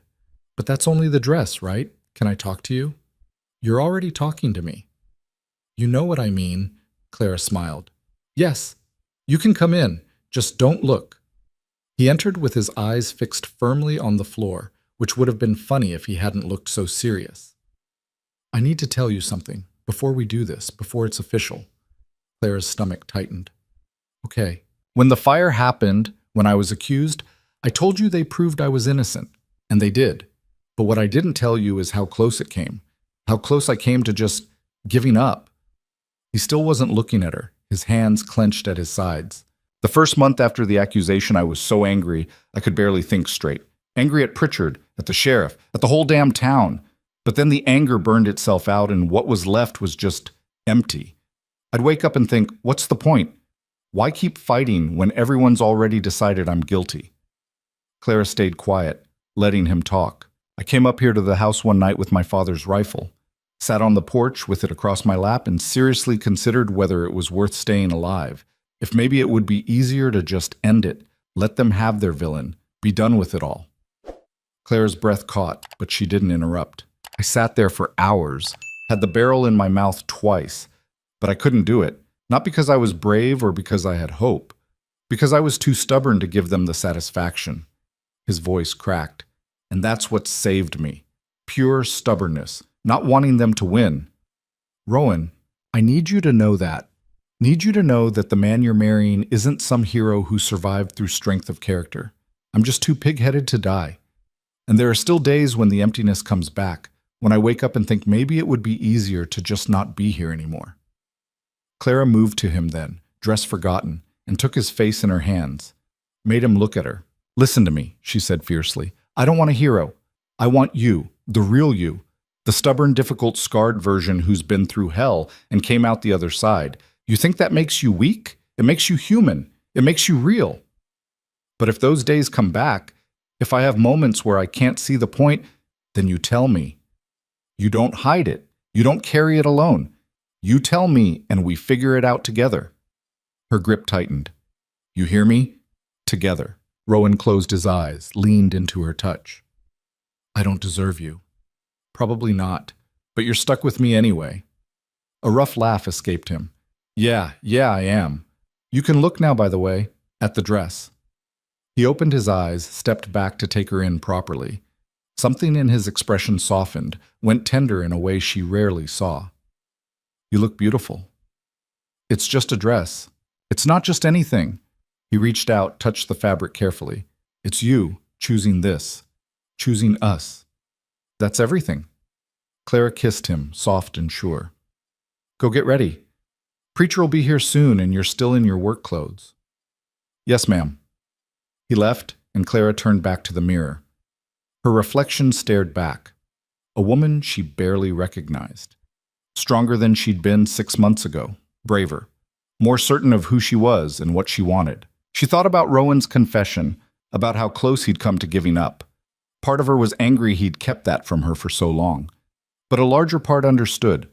Some truths were too heavy to share until you were sure the person hearing them wouldn't run. She wouldn't run.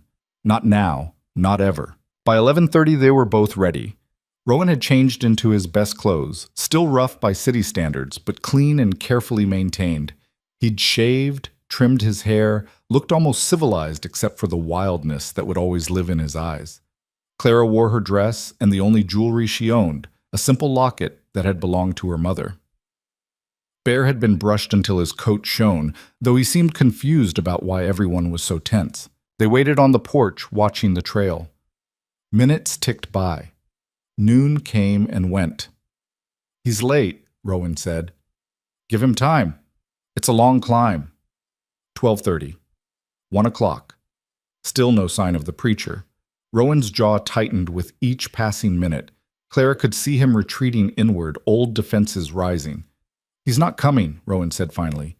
"You don't know that. I know how this works. He probably got to town, heard the gossip, decided he wanted no part of marrying a man like me. Rowan, it's fine. We don't need him. We don't need anyone." But it wasn't fine. Clara could hear the hurt beneath the anger, see the way his shoulders had drawn up tight. At 1:30, Bear started barking. They both turned to see a figure emerging from the trees, but it wasn't the preacher. It was Margaret Chen, the woman from the fabric shop, climbing steadily with a basket over her arm. She reached the clearing and stopped, breathing hard from the climb. "Sorry I'm late. Trail's harder than I remembered." Rowan and Clara exchanged confused looks. "Mrs. Chen," Clara started, "what are you doing here?" "Bringing you a wedding gift." Margaret held up the basket. "And possibly officiating, if you'll have me." "You're not the preacher," Rowan said. "No, but I'm authorized to perform marriages. Did it for years before my husband died, then let the certification lapse. Renewed it last week." She set the basket down. "The preacher you hired stopped in my shop this morning. Said he'd thought about it and decided he couldn't in good conscience marry a man of questionable character. His words, not mine." Rowan's face went flat. "Of course he did. So I told him he was a coward and a hypocrite, which he didn't appreciate. Then I went to the sheriff and had my certification rushed through. Figured you deserved to get married today, and I'd be honored to make it happen." Clara felt tears prick her eyes. "You did that for us?" "I did it because it's right, and because my husband would have wanted me to." Margaret pulled out a worn book from the basket. "Now, are we doing this or not? I didn't climb a mountain for nothing." Rowan looked at Clara. She saw the question there, the uncertainty. "Yes," Clara said firmly. "We're doing this." They stood together on the porch, the mountains spread out behind them, Bear sitting alert at their feet. Margaret opened her book, but then paused. "Before we start, I should tell you, the whole town knows the preacher refused, and a good number of them think he was right to do it." She looked at Rowan. "But there are some of us who remember what it was like when my husband was accused, who remember how it feels to be judged for something you didn't do. We're not a majority, but we're here, and we're trying to do better." Rowan swallowed hard, nodded. Margaret began the ceremony. It was simple, traditional, the words worn smooth by centuries of use. But standing there, Clara felt the weight of them. The promise they represented, the choice they were making.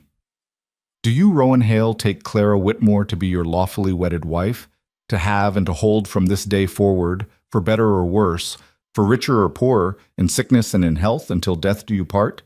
Rowan's voice came out steady and sure. "I do." "And do you, Clara Whitmore, take Rowan Hale to be your lawfully wedded husband, to have and to hold from this day forward, for better or worse, for richer or poorer, in sickness and in health, until death do you part?" "I do." "Then by the power vested in me by the territory of Coldwater Bluff, I pronounce you husband and wife." Margaret closed her book. "You may kiss your bride." Rowan pulled Clara close and kissed her like they were the only two people in the world.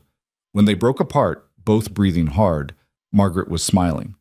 "Congratulations," she said. "You're officially married." They invited Margaret to stay for the meal Clara had prepared, and to everyone's surprise, she accepted. They ate together at the small table. Roasted chicken, vegetables from the garden, bread still warm from the oven. Margaret told stories about her husband, about their life together, about surviving when the world decided you weren't worth its time. "He died 5 years ago," she said. "Heart gave out one night while he slept. And you know what the hardest part was? Not the grief, though that was terrible. It was realizing that most of the town breathed easier with him gone, like they'd been waiting for him to leave so they could stop feeling guilty." "I'm sorry," Clara said. "Don't be. He lived well despite them. We both did. Built a good life, had a good marriage. That's more than most people get." Margaret looked between them. "And that's what you'll have too, if you fight for it. The hard parts don't go away, but you face them together, and that makes all the difference." As the afternoon wore into evening, Margaret finally stood to leave. "I should head back before it gets too dark." "You could stay," Clara offered. "We have space.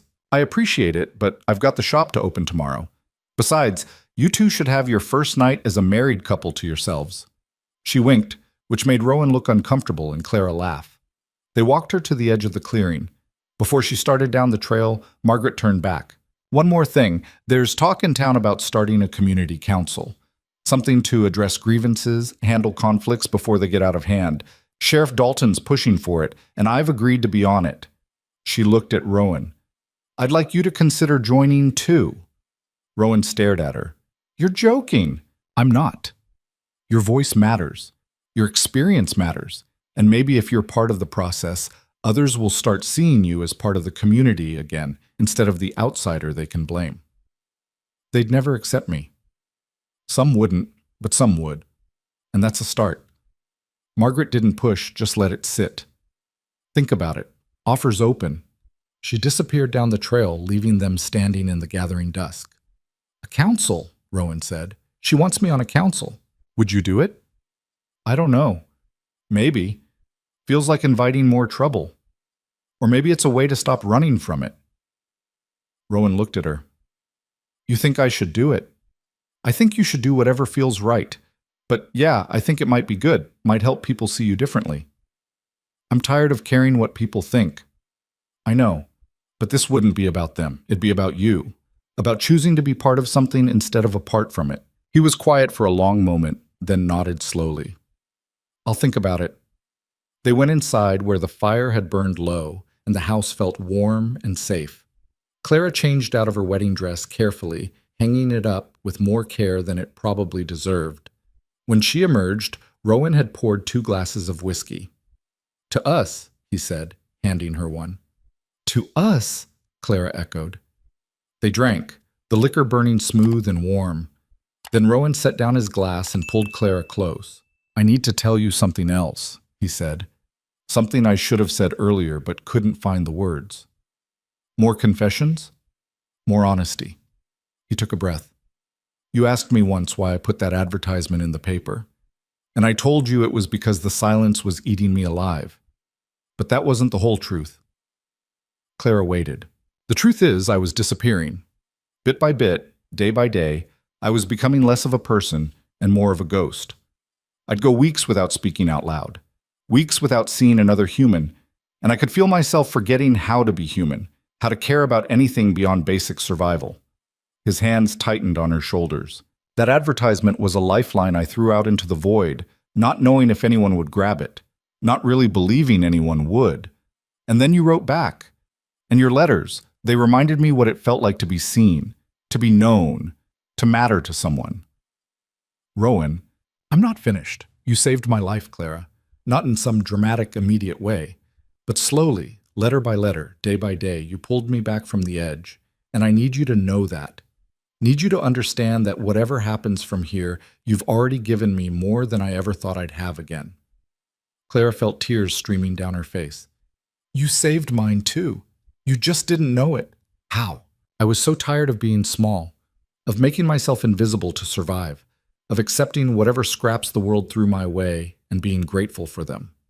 And then I read your letter, that first one, where you said you weren't looking for someone to save you or fix you, just someone who could stand beside you. And I realized I'd been looking for that too. Someone who wanted a partner, not a servant. Someone who saw me as an equal. She kissed him, tasting salt and whiskey. We saved each other, she said. That's how this works. They made love for the first time as husband and wife, slow and tender, learning each other in ways letters could never convey. And afterward, lying tangled together in the narrow bed, Clara felt something settle deep in her bones. This was home. Not the house, not the mountain, but this. Being held by someone who knew her completely and chose her anyway. The next weeks passed in a blur of routine and adjustment. Being married didn't change much on the surface. They still woke early, still worked hard, still fell into bed exhausted most nights. But underneath, everything was different. There was permanence now. A commitment that went beyond letters and promises. They were bound together, for better or worse, and that knowledge colored everything. Rowan did accept Margaret's offer to join the council, though he agonized over the decision for days first. His first meeting was tense. Clara insisted on coming with him, and they walked into the town hall together to find a room full of familiar faces. Some welcoming, some hostile, most just curious. Sheriff Dalton ran the meeting with surprising efficiency. They discussed town maintenance, resolved a property dispute, debated whether to impose a curfew on unaccompanied minors. Normal, boring town business. Then Dalton turned to Rowan. You've been living on the mountain for 3 years now. You've got perspective the rest of us don't. Anything you want to bring to the table? Every eye turned to Rowan. Clara felt him tense beside her. The trail, he said finally. The main one up to the ridge. It's washing out in places. Storm damage. Someone's going to get hurt if it's not fixed.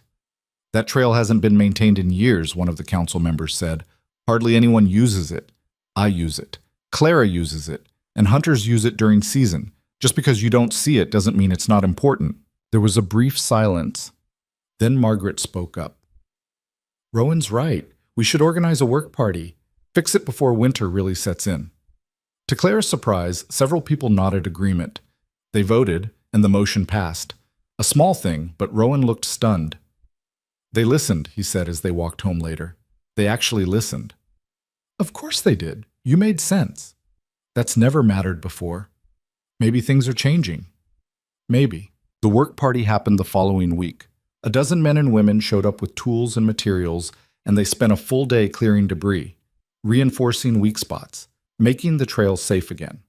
Rowan worked alongside them, quiet but present, and Clara watched as something shifted in how people looked at him. Not acceptance, not yet, but something closer to respect. That night, exhausted and dirty, they collapsed into bed together. "Today was good," Clara said. "It was strange. Strange good or strange bad? Just strange. I'm not used to people wanting me around. Get used to it. You're stuck with them now." Rowan pulled her close. "As long as I'm stuck with you too. Always." But even as things improved in some ways, old wounds remained. One afternoon, Clara was in town alone. Rowan was checking his trap lines when she overheard two women talking outside the general store. "I still say she's making a mistake," one of them said. "Marrying that man. What kind of life is that, stuck on a mountain with someone like him?" "Maybe she had no other options," the other replied. "You know what they say about women who answer those advertisements. Desperate." Clara felt heat rise in her face. She could walk away, pretend she hadn't heard, but she was tired of pretending. She stepped into view, both women startled. "I answered the advertisement," Clara said evenly, "because I wanted to, not because I was desperate, and I married Rowan because I love him, because he's a good man who was treated terribly by this town. If you have a problem with that, say it to my face. Don't hide behind gossip." One of the women had the grace to look ashamed. The other just lifted her chin defiantly. "You're entitled to your choices," she said, "but don't expect us to celebrate them." "I don't expect anything from you," Clara replied, "except maybe basic human decency, which clearly is too much to ask." She walked away before they could respond, her heart pounding. She'd never been confrontational like this before, never stood up for herself so directly. But something had changed in her over these months.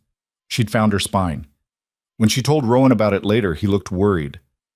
"You shouldn't antagonize them," he said. "It'll just make things harder." "Harder than what? Letting them talk about us like we're not real people? Letting them act like our marriage is some kind of tragedy?" Clara shook her head. "I'm done being quiet. If they want to judge us, they can do it to our faces." "Clara, but..." "No. You've spent 3 years hiding from their judgment. I'm not going to do the same. We're married. We're building a life. And if they can't handle that, it's their problem, not ours." Rowan stared at her, something like awe in his expression. "You're incredible, you know that? I'm just tired of being afraid." "You were never afraid." "I was. I am. But I'm more afraid of letting them win." Winter came early that year, hitting hard and fast. The first real storm caught them by surprise. 3 feet of snow in 2 days, winds that threatened to tear the roof off. They were trapped inside for a week, just them and Bear and the howling white void beyond the windows. But it was okay. Better than okay, actually. They had food, fuel, each other. They played cards and read and talked about things they'd never had time for before. Clara told Rowan about her childhood, about the mother she barely remembered who'd died when she was 5. Rowan told her about learning to hunt with his father, about the first deer he'd killed and how he'd cried over it. "I was 12, he said, "old enough to know it was necessary, but young enough to feel the weight of taking a life. My father didn't mock me for crying, just said it was good to feel it. Said the day I stopped feeling it was the day I'd need to worry." "Do you still feel it?" "Every time. Less than I did, but it's there. That recognition that I'm ending something that was alive." "That's not weakness." "I know. Took me a long time to understand that, though." On the 5th day of being trapped inside, cabin fever started setting in. They were both restless, snapping at each other over small things. Bear sensed the tension and stayed between them, watchful. "I need air," Rowan said, pulling on his coat. "You'll freeze." "Then I'll freeze. Better than staying cooped up in here." He stomped out and Clara let him go. She understood the need. Sometimes the walls got too close, the space too small. Sometimes you needed to step outside just to remember there was an outside. He came back 20 minutes later, snow-covered and shivering, but calmer. Clara had made coffee, strong and hot, and handed him a cup without a word. "Sorry," he said, "for being an ass." "You weren't. We're both going crazy." "Yeah." He sipped the coffee, warming his hands on the cup. Being married is harder than I thought it would be. Claire's stomach dropped. What? Not harder like I regret it. Harder like I'm not used to having someone see me when I'm at my worst. Not used to having to consider another person before I make decisions. It's an adjustment. Oh, yeah, it is. You ever regret it? Marrying me? Clara thought about it honestly. No, but there are moments when I miss having space that's just mine. When I wish I could be messy or cranky without worrying about how it affects you. Is that terrible? It's human. Rowan set down his cup, pulled her close. We're going to have moments like this. Times when we drive each other crazy. When the space feels too small and the winter too long, but we'll get through them. Promise? Promise. The storm finally broke on the 7th day, leaving the world transformed. Everything was white and pristine, the kind of beauty that made your chest ache. They dug themselves out slowly, clearing paths, checking on the animals, assessing damage. Roof held, Rowan announced, examining it from the ground. Chimney's fine. We made it through. First winter storm as a married couple, Clara said. One down. Who knows how many to go? At least 40 if we're lucky. 40 winters together. Clara tried to imagine it. 40 years of this. Work and struggle and quiet moments of grace. That sounds good. Yeah, it does. They spent the next weeks preparing for the worst of winter, cutting more wood, preserving more foods, reinforcing everything that could be reinforced. And in the evenings, they'd sit by the fire and talk about the future. I want to expand the garden next spring, Clara said one night. Maybe build a greenhouse. We could grow things year-round. We'd need glass. That's expensive. We could save for it. Or maybe find old windows, repurpose them. Rowan considered this. That could work. I've seen greenhouses like that. Not pretty, but functional. Who cares about pretty? I care about fresh vegetables in February. Fair point. He stretched out his legs toward the fire. What else? What else what? What else do you want? For the future. Clara was quiet for a moment, gathering courage. A family. Eventually. Not right away, but someday. I want kids. She felt Rowan tense beside her. Kids, he repeated. Do you not want that? I don't know. I've never really thought about it. Didn't seem like something that would happen for me. And now? Now I'm married to you, and I'm realizing there's a whole life ahead of us I never let myself imagine. He looked at her. Kids would be complicated. Up here, isolated. No school, no other children around. What kind of life is that for a kid? The kind where they grow up strong and self-sufficient, where they learn the value of hard work and the beauty of the natural world, where they're loved and wanted. What if I'm a terrible father? What if you're a wonderful one? Rowan shook his head. You make it sound simple. It's not simple, but it's worth considering. He pulled her close.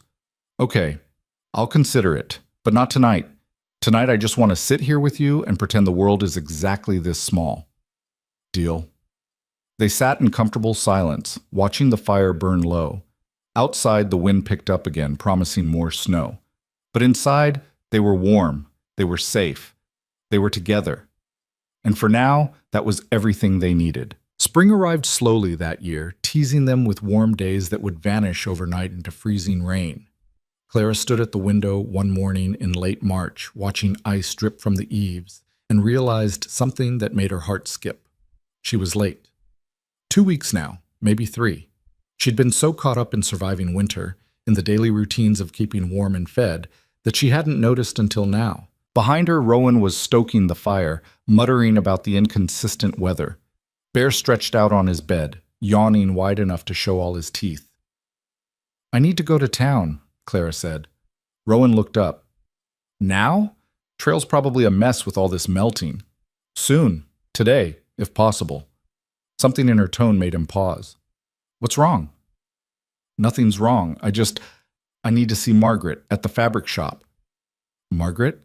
His brow furrowed. Why? Clara turned to face him, her hands unconsciously moving to her stomach. Because I think I might be pregnant, and I need to know for sure before I tell you. The words hung in the air between them. Rowan's face went through several expressions, surprise, fear, something that might have been hope, before settling on carefully neutral. "But you just told me," he said. "I know. I meant to wait until I was certain, but I'm terrible at keeping secrets from you." "How late are you?" "A few weeks. Could be nothing. Could be the stress of winter, or just my body being unpredictable. But I need to know." Rowan set down the poker, crossed to her. "We'll go together. Trail's manageable if we're careful." "You don't have to." "Yes, I do. This affects both of us." He took her hands. "Are you scared?" "Terrified." "You?" "Same. But also," he paused, searching for words, "also wondering if maybe this is what's supposed to happen. If maybe we're ready, even if we don't feel like it." Clara leaned against him. "We talked about someday. Didn't think someday would come this fast. Life doesn't wait for us to be ready." They made the journey down the mountain together, Bear trotting ahead of them, testing the trail. The path was slick in places, treacherous where snowmelt had carved new channels. They moved slowly, Rowan keeping a steadying hand on Clara's elbow. Town was busier than Clara expected. The first warm spell always brought people out, eager to shake off winter's cabin fever. They drew looks as they walked through, more curious than hostile now, though there were still a few faces that hardened at the sight of Rowan. Margaret was arranging bolts of fabric when they entered her shop. She looked up, smiled, then caught the expression on Clara's face, and her smile shifted to something more knowing. "Clara, Rowan, come in the back." She led them to a small room behind the shop, closed the door. "You think you're pregnant. How did you—" "I've seen that look before. On my own face, 30 years ago." Margaret gestured for Clara to sit. "When was your last monthly?" Clara told her. Margaret asked more questions. Had she been sick in the mornings? Were her breasts tender? Was she more tired than usual? Clara answered each one, and with each answer, the reality became more concrete. "I'd say you're about 6 weeks along, maybe 7, Margaret said finally. "Hard to know for certain this early, but all the signs point to yes." Clara felt the floor tilt beneath her. Rowan's hand found hers, gripped tight. 6 weeks, Clara repeated. That's real. That's a baby." "That's a baby," Margaret confirmed. "Congratulations." "I don't know if congratulations is the right word," Rowan said. His face had gone pale. The house isn't—" "The house will be fine," Margaret cut in. "Babies need warmth, food, and love. You've got all 3. Everything else you can figure out as you go." "What if something goes wrong?" Clara heard herself ask. "What if I can't? What if I'm not? Then you deal with it when it happens, but don't borrow trouble." Margaret's voice softened. "I lost 2 before I had my son. Carried him full term, and he died 3 days later. Worst pain of my life, but I don't regret any of it. Not the pregnancies, not the hope, not even the grief. It was all part of living." Clara felt tears start. "I'm so sorry." "Don't be. I'm telling you this so you know, whatever happens, you'll survive it, and you'll have Rowan beside you. That matters more than you think." They left the shop in a daze, walked through town barely seeing it, climbed back up the mountain on autopilot. It wasn't until they were back inside their own house, the door closed against the world, that the reality fully hit. Clara sank into a chair. "We're having a baby." "We're having a baby," Rowan echoed. He looked shell-shocked. "I'm going to be a father." "You're going to be a father." They stared at each other. Then, simultaneously, they started laughing, the kind of slightly hysterical laughter that came from too much emotion with nowhere to go. "We have no idea what we're doing," Clara managed. "None whatsoever. The house is too small.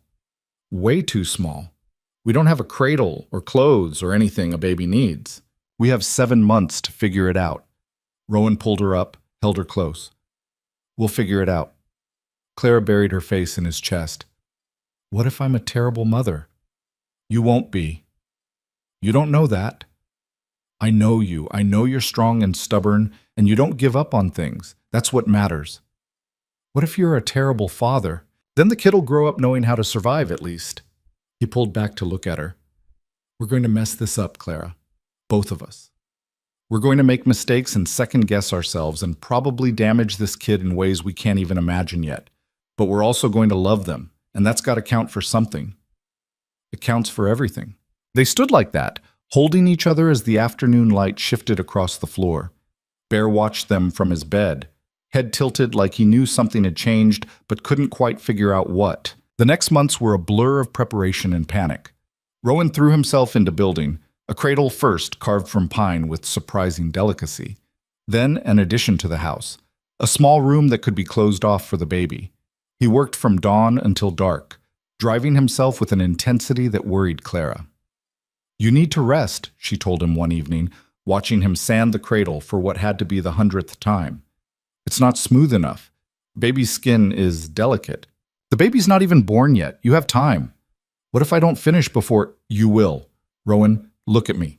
She waited until he did.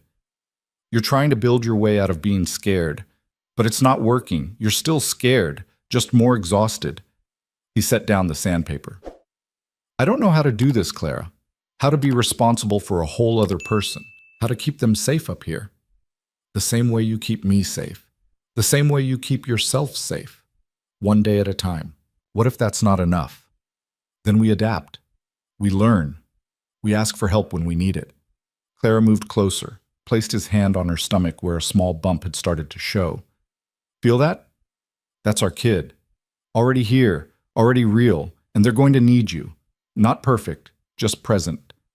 Rowan's hand spread across her belly, gentle and reverent. "Hi," he said quietly, talking to the bump. "I'm your dad. I'm probably going to screw this up, but I promise I'll try my best." Clara felt the baby move, a flutter barely there. "Did you feel that? Was that the baby?" First time I felt movement. Rowan's face transformed. Fear gave way to wonder, and for a moment he looked young, almost boyish. "They're really in there. They're really in there." As Clara's belly grew, so did the changes in their life. The town, hearing about the pregnancy, responded in unexpected ways. Women Clara had never spoken to stopped her to offer advice, hand-me-down clothes, old baby items their own children had outgrown. Margaret organized a gathering, not quite a party but close, where a dozen women came bearing gifts and stories and the kind of practical wisdom that only came from experience. "Sleep now while you can," one woman said. "Don't listen to anyone who says you're doing it wrong," another added. "Every baby's different. Trust your instincts. Get help when you need it. Pride's got no place in motherhood." Clara absorbed it all, grateful and overwhelmed. These were women who'd judged her just months ago, who'd whispered about her choices. But pregnancy had a way of breaking down walls. A baby was neutral ground. Rowan, meanwhile, found his own support in unexpected places. Sheriff Dalton stopped by one afternoon with a hand-carved rocking horse. "Made it for my own kids years back," he said gruffly. "They're too old for it now. Thought yours might want it." Rowan took it carefully, running his hands over the smooth wood. "This is beautiful work. Your dad taught me how to carve, actually, back before—" Dalton cleared his throat. "Before things went sideways. He was a good man. Would have been proud of you." "I'm not sure about that." "I am. You survived something that would have broken most people. Built a life despite everyone working against you. That takes strength." Dalton shifted uncomfortably. "And you're going to be a father. That's worth being proud of." After he left, Rowan stood holding the rocking horse, his jaw working. "You okay?" Clara asked. "He knew my father. I'd forgotten that. They used to go hunting together. He's trying to make amends." "I know, it's easier when people stay in their boxes, when the town is all bad and we're all good. But it's not that simple, is it?" It never was. Summer came in hot and bright. Clara's belly swelled until moving became an effort, until sleeping was impossible, until she felt like she might burst. Rowan hovered, anxious and attentive, driving her slightly crazy with his constant checking. "I'm fine," she said for what felt like the 1,000th time. "You're breathing heavy." "I'm 8 months pregnant. Everything makes me breathe heavy." "Should I get Margaret?" "Rowan, I love you, but if you ask me one more time if you should get Margaret, I'm going to throw something at you." He held up his hands. Okay, I'm just scared. I know, me too, but hovering doesn't help." He tried to give her space after that. Tried and failed, mostly. Clara found it equal parts annoying and endearing. This man who'd lived alone for years, who'd learned to need no one, was now terrified of being more than 10 feet away from her. The contractions started on a Tuesday afternoon in late August. Clara was folding laundry when the first one hit, a tightening across her belly that made her pause. She waited. 15 minutes later, another one. "Rowan?" she called. He appeared immediately. "What? What's wrong?" "Nothing's wrong, but I think it's time." His face went white. "Time? Like time. Yes, time. You need to go get Margaret, now." He didn't move, just stood there, frozen. "Rowan, go!" That broke through. He grabbed his coat, whistled for Bear, and took off running down the trail. Clara watched him go, then turned her attention to what needed doing. She changed into an old nightgown, spread sheets across the bed, gathered the supplies Margaret had told her to prepare. Another contraction hit, stronger this time. Clara gripped the bedpost and breathed through it. Fear tried to rise, but she pushed it down. Women had been doing this since the beginning of time. She could do it too. Margaret arrived an hour later, Rowan panting behind her. She took one look at Clara and nodded approvingly. "Good. You're prepared. How far apart are the pains?" "About 10 minutes. Then we've got time. Rowan, boil water, lots of it, and stay useful. I'll call you if we need you." "I want to stay," he said. Margaret raised an eyebrow. "You sure about that? It's not pretty." "I don't care. She's my wife. That's my baby. I'm staying." Clara reached for his hand. "Stay." So he stayed. Through the long afternoon as the contractions grew closer and stronger. Through the evening as Clara's water broke and the real pain began. Through the night as she labored, alternating between walking and resting, between screaming and silent concentration. Rowan held her hand until she squeezed hard enough to hurt. He brought her water, wiped her face with cool cloths, murmured encouragement even when she cursed him for getting her into this situation. "You did this to me," she gasped between contractions. "I know. I'm sorry." "Don't be sorry. Just, if we survive this, never again. Whatever you want." "I mean it. Never. Again." Margaret, working between Clara's legs, smiled. "You say that now. Wait until you hold this baby. You'll forget all about the pain."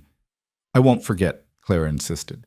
Then another contraction hit, and she forgot about everything except breathing through it. Dawn was breaking when Margaret finally said, "All right, Clara, next contraction, you push. This baby's ready to meet you." Clara pushed and pushed and pushed until she thought she might tear in half, until she understood why women died doing this, until she wanted to give up, except giving up wasn't an option. "I can see the head," Margaret said. "One more, Clara.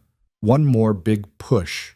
Clara bore down with everything she had left, felt something give way, felt a rush of pressure and pain and relief all mixed together, and then a cry. Thin and wavering, but unmistakably alive. "It's a girl," Margaret announced, holding up a tiny, angry, perfect creature. "You have a daughter!" Clara collapsed back against the pillows, tears streaming down her face. Rowan stood beside her, his own face wet, staring at the baby like he'd never seen anything so miraculous. Margaret cleaned the baby quickly, checked her over, then wrapped her in a blanket and placed her in Clara's arms. "She's perfect," Margaret said.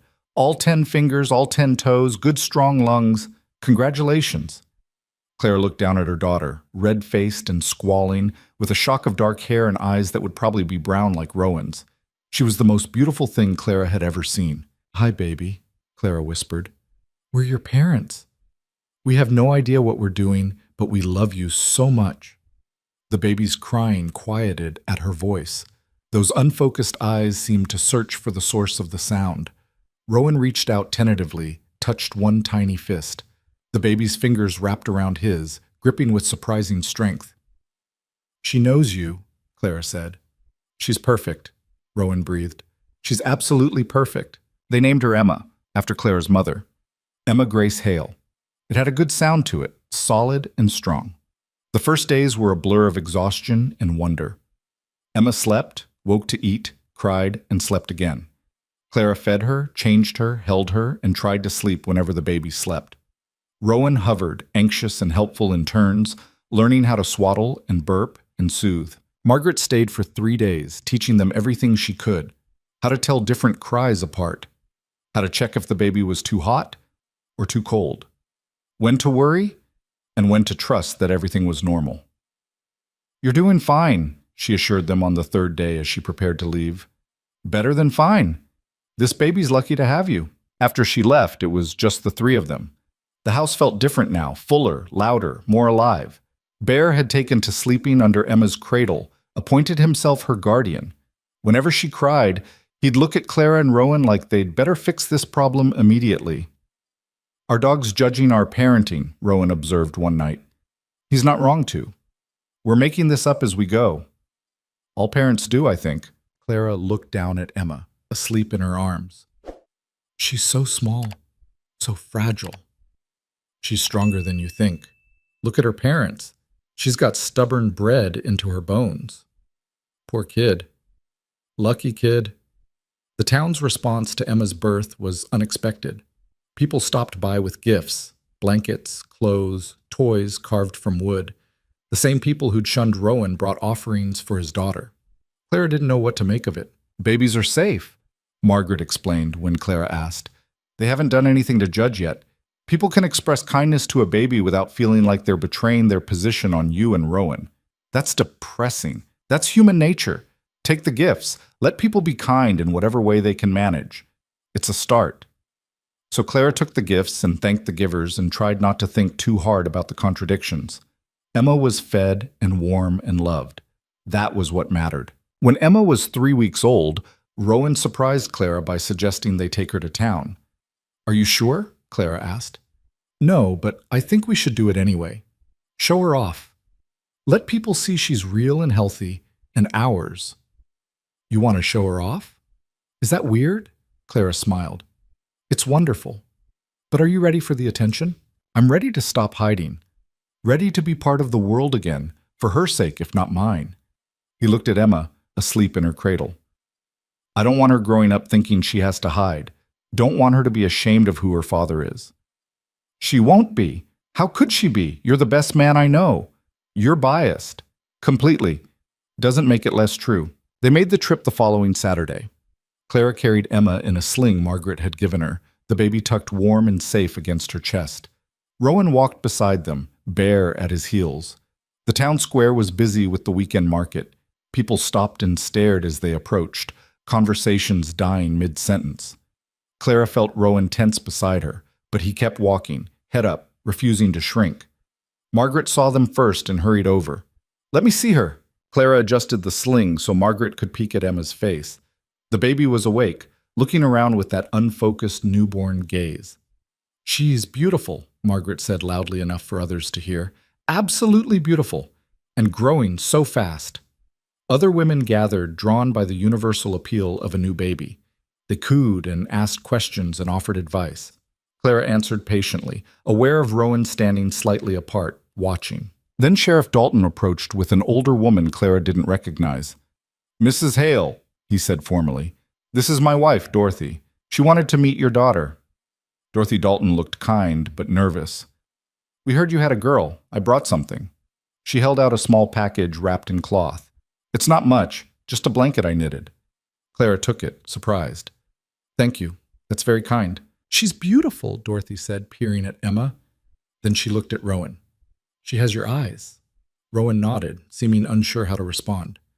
"My husband told me what he did," Dorothy continued, "coming up to your house with accusations when the fires started again. It was wrong. I told him so at the time." She took a breath. "You deserved better from this town. Both of you.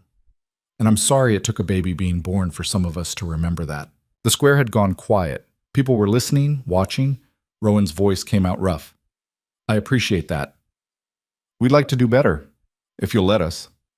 Clara felt Rowan's hand find hers, squeezed tight. This was the moment, the choice. They could hold on to the anger, the justified resentment, or they could let it go and try to build something new. "We'd like that too," Rowan said finally. The tension broke. People started talking again, coming forward to see the baby, to offer congratulations, to bridge the gap that had stood for too long. Not everyone. There were still hard faces in the crowd, people who crossed to the other side of the street rather than acknowledge them. But enough people smiled, enough people tried, that Clara felt something shift. They weren't outcasts anymore. They were just a family, imperfect and scarred, but real. On the walk home, Emma fell asleep against Claire's chest. Rowan was quiet, processing. "You okay?" Claire asked. "I think so. It's strange, being welcomed after so long being shut out. It'll take time for everyone to adjust." "I know." He looked at her. "Thank you." "For what?" "For pushing me. For not letting me hide. For giving me a reason to try. You gave me the same thing." They walked the rest of the way in comfortable silence, their daughter sleeping between them, Bear ranging ahead to scout the trail. The mountain rose around them, familiar and solid. And for the first time since Claire had climbed this path with nothing but a trunk and hope, it truly felt like coming home. Emma turned one on a warm August afternoon, and Clara stood in the doorway watching her daughter take wobbling steps across the porch while Rowan hovered nearby, arms outstretched and ready to catch her. The baby, not really a baby anymore, squealed with delight each time she made it a few steps before toppling onto her padded bottom. "She's going to be running by next week," Rowan said, scooping Emma up and spinning her until she shrieked with laughter. "Don't remind me. I can barely keep up with her crawling." It was true. Emma had inherited her parents' stubbornness, and then some. She climbed everything, explored everything, put everything in her mouth. Bear had appointed himself her constant shadow, following her around with the patience of a saint as she grabbed his ears and used him to pull herself upright. The house had changed to accommodate her.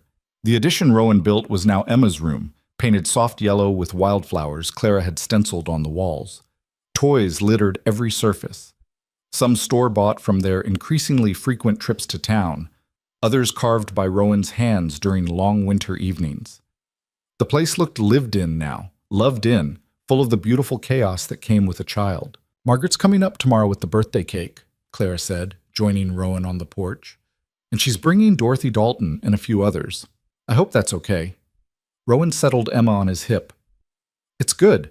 Nice that Emma will have people around who aren't just us." "You sure? I know crowds still make you tense. I'm working on it." He kissed the top of Emma's head. "For her, I'm working on it." The party the next day was small but warm. 6 women from town made the climb, bearing gifts and food and the easy camaraderie that came from shared experience. They sat on the porch while Emma played, passing her around, telling stories about their own children's first years. "Mine ate dirt," one woman said. "Just grabbed handfuls and shoved it in his mouth. Thought I was failing as a mother until I learned they all do it." "Mine screamed for 6 months straight," another added. "Colic. Thought I'd lose my mind. Then one day he just stopped and started smiling instead." Clara listened, soaking in the normalcy of it. These were the same women who'd whispered about her just 2 years ago. Now they sat on her porch, sharing the universal struggles of motherhood like she'd always been part of their circle. After they left, Clara found Rowan sitting on the porch steps, Emma asleep against his chest. "Good day?" she asked. "Strange day. Good strange." He adjusted his hold on Emma carefully. "I keep waiting for the other shoe to drop. For people to remember they're supposed to hate me.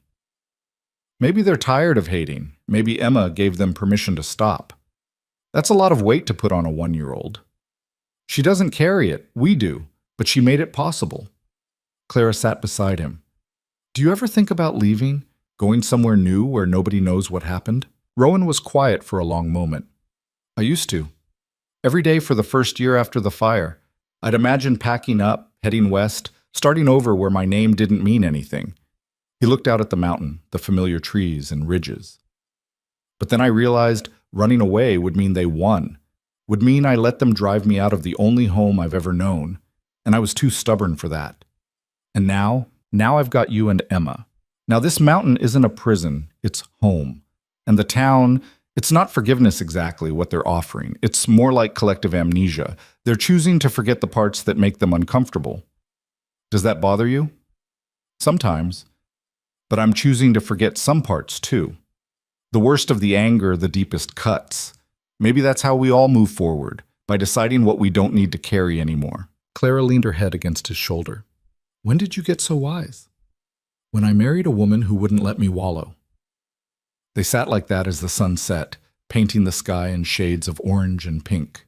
Emma slept on, her small chest rising and falling with perfect trust. Bear dozed at their feet, The chickens settled into their coop. Everything was ordinary and perfect in its ordinariness. The seasons turned again. Emma grew, learned new words, started forming complete sentences that made both her parents laugh and cry in equal measure. She called Rowan Papa and Clara Mama and Bear Dog, no matter how many times they tried to teach her his real name. Rowan continued serving on the town council, his voice carrying more weight as time passed. He proposed a lending library, books anyone could borrow, regardless of ability to pay. The council approved it, and Clara helped organize the donated volumes, creating a small reading room in the back of the general store. "You're good at this," Henry commented one afternoon as Clara shelved books. "Community building. I'm just organizing books. You're making it so people who can't afford to buy books can still read them. That's bigger than organizing." He paused. "I'm glad you came here, Mrs. Hale. Glad you stayed. You've been good for this town." Clara looked up, surprised. "I think it's been good for me, too." And it had been. The woman who'd arrived with nothing but a trunk and determination had found a life here, had built something real from the raw materials of hope and stubbornness. But building something didn't mean it was finished. One afternoon in late autumn, as Clara hung laundry while Emma played nearby, she noticed smoke rising from the valley below. Too much smoke. The wrong color. She scooped up Emma and ran inside. "Rowan?" He emerged from the shed, saw her face, followed her gaze to the smoke. "That's coming from town.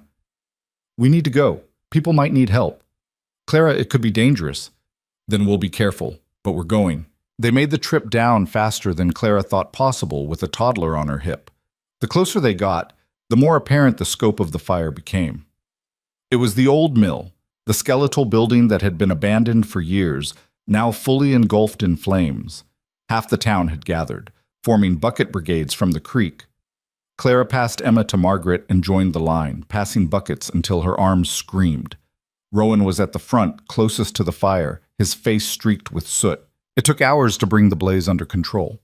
By the time they succeeded, the mill was nothing but charred beams and ash, but the surrounding buildings had been saved and no one was hurt.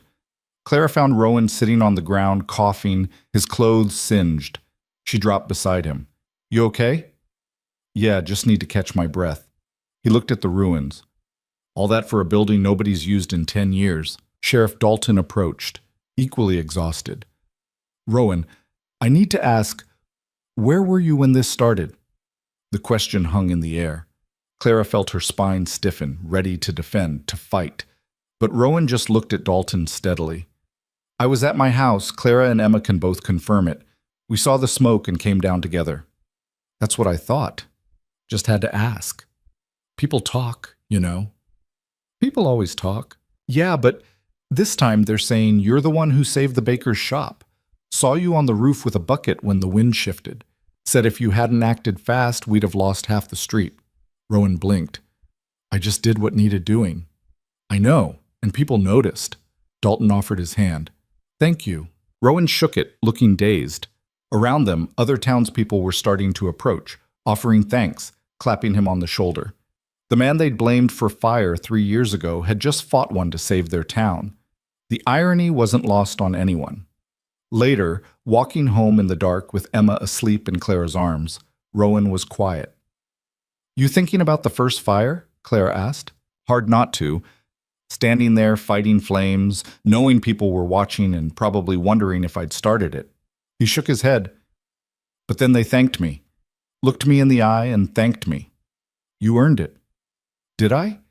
Or did I just finally do something they couldn't twist into suspicion? Does it matter?" Rowan considered this. "No, I guess it doesn't. They believe what they want to believe. I can't control that. I can only control what I do. And today you did something good. Today I did what anyone would have done. That's the point. You're not the villain they made you out to be. You're just a man, flawed and human and doing his best." "When did you become a philosopher?" "When I married a man who made me think about what really matters." They reached the house to find Bear waiting on the porch, tail wagging in relief at their return. Inside, Clara put Emma to bed while Rowan washed the soot from his face and hands. When she emerged, she found him standing at the window, looking out at nothing. "I want to tell you something," he said. "Something I've been thinking about for a while." Clara waited. "That day you arrived, When I saw you walking up the trail with that trunk, I almost sent you away. Almost told you it was a mistake, that you should leave before you got tangled up in my mess. Why didn't you? Because you looked so determined, so sure. And I realized I wanted whatever you had. That certainty, that courage to walk toward something instead of away from it. He turned to face her. You changed everything, Clara. Not just my circumstances, but me. Who I am. What I believe I deserve. You deserved good things all along. Maybe, but I didn't believe it until you showed up and acted like I did. Like I was worth the climb, worth the risk, worth building a life with. His voice went rough. I'm not good with words, but I need you to know, you saved me. In every way a person can be saved. Clara crossed to him, took his hands. You saved me too. From a life of making myself small, from believing I had to settle for scraps. You showed me what it looks like to stand firm in who you are, even when the world wants you to disappear. We saved each other then. Yeah, we did. They stood together in the quiet house, their daughter sleeping in the next room, their dog dozing by the fire. Outside, the mountain held them in its ancient embrace, and Clara felt something settle deep in her bones, the certainty that this was exactly where she was supposed to be. Winter came again, but this time they were ready. The house was warm, the pantry full, Emma bundled in sweaters Margaret had knitted. They spent long evenings by the fire, reading stories to Emma, teaching her songs, watching her grow. One night, after Emma was asleep, Clara found Rowan at the table with paper and pencil, writing slowly. What's that? She asked. A letter. To my father. He looked up, almost embarrassed. I know he's gone, but I wanted to tell him about Emma, about you, about everything that's happened. Can I read it? He handed it over. Clara read words of gratitude and grief, of second chances and hard-won peace. The letter of a son to a father, spanning the distance between life and death with simple honesty. It's beautiful, she said, handing it back. It's probably crazy. It's human. We all need to talk to the people we've lost sometimes. Rowan folded the letter carefully. What would you tell your mother, if you could?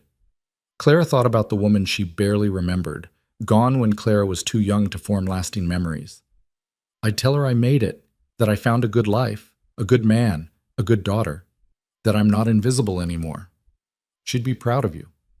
Your father would be proud of you too. They sat together in the firelight, holding hands across the table, connected to their past and present and future all at once. Spring brought news that Margaret was sick. Nothing dramatic, just a persistent cough that wouldn't go away. By summer, it was clear that whatever she had was serious. Clara visited her as often as she could, bringing Emma, helping with the shop. You don't have to do this, Margaret said one afternoon, watching Clara organize inventory while Emma played with fabric scraps. I want to. You've got your own life, your own family. You're part of that family. You married us. You helped bring Emma into the world. You taught me how to survive here. Clara set down the bolt of fabric she'd been holding. Let me help. Margaret's eyes filled. You're a good woman, Clara Hale. I learned from the best. By autumn, Margaret was bedridden. The town rallied, taking turns sitting with her, bringing food, keeping her company. Clara was there the day she died, holding her hand while Margaret drifted away peacefully. The funeral drew the whole town. Rowan gave a eulogy that had half the attendees in tears, talking about Margaret's kindness, her courage, her unwavering moral compass. She saw the best in people, he said, even when we couldn't see it ourselves. She believed in second chances, in redemption, in the power of choosing to do better. His voice cracked. She believed in me when no one else did, and I'll carry that with me until the day I die. After the funeral, as they walked home, Clara felt the weight of loss pressing down.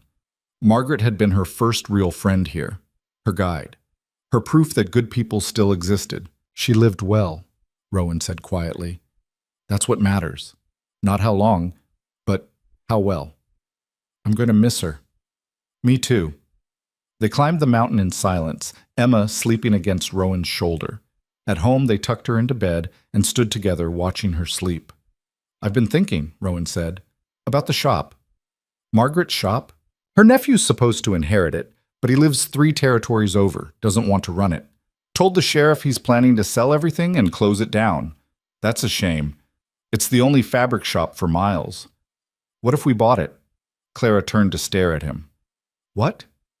We've got some savings, not a lot, but some. And you're good at running it. You basically have been for the past 6 months. We could keep it going, keep Margaret's legacy alive. Rowan, that's a huge decision. We'd have to spend more time in town. We'd be taking on debt, responsibility. I know, but I think we should do it anyway. He looked at her. We can't hide up here forever. Emma needs to be around other people, other kids.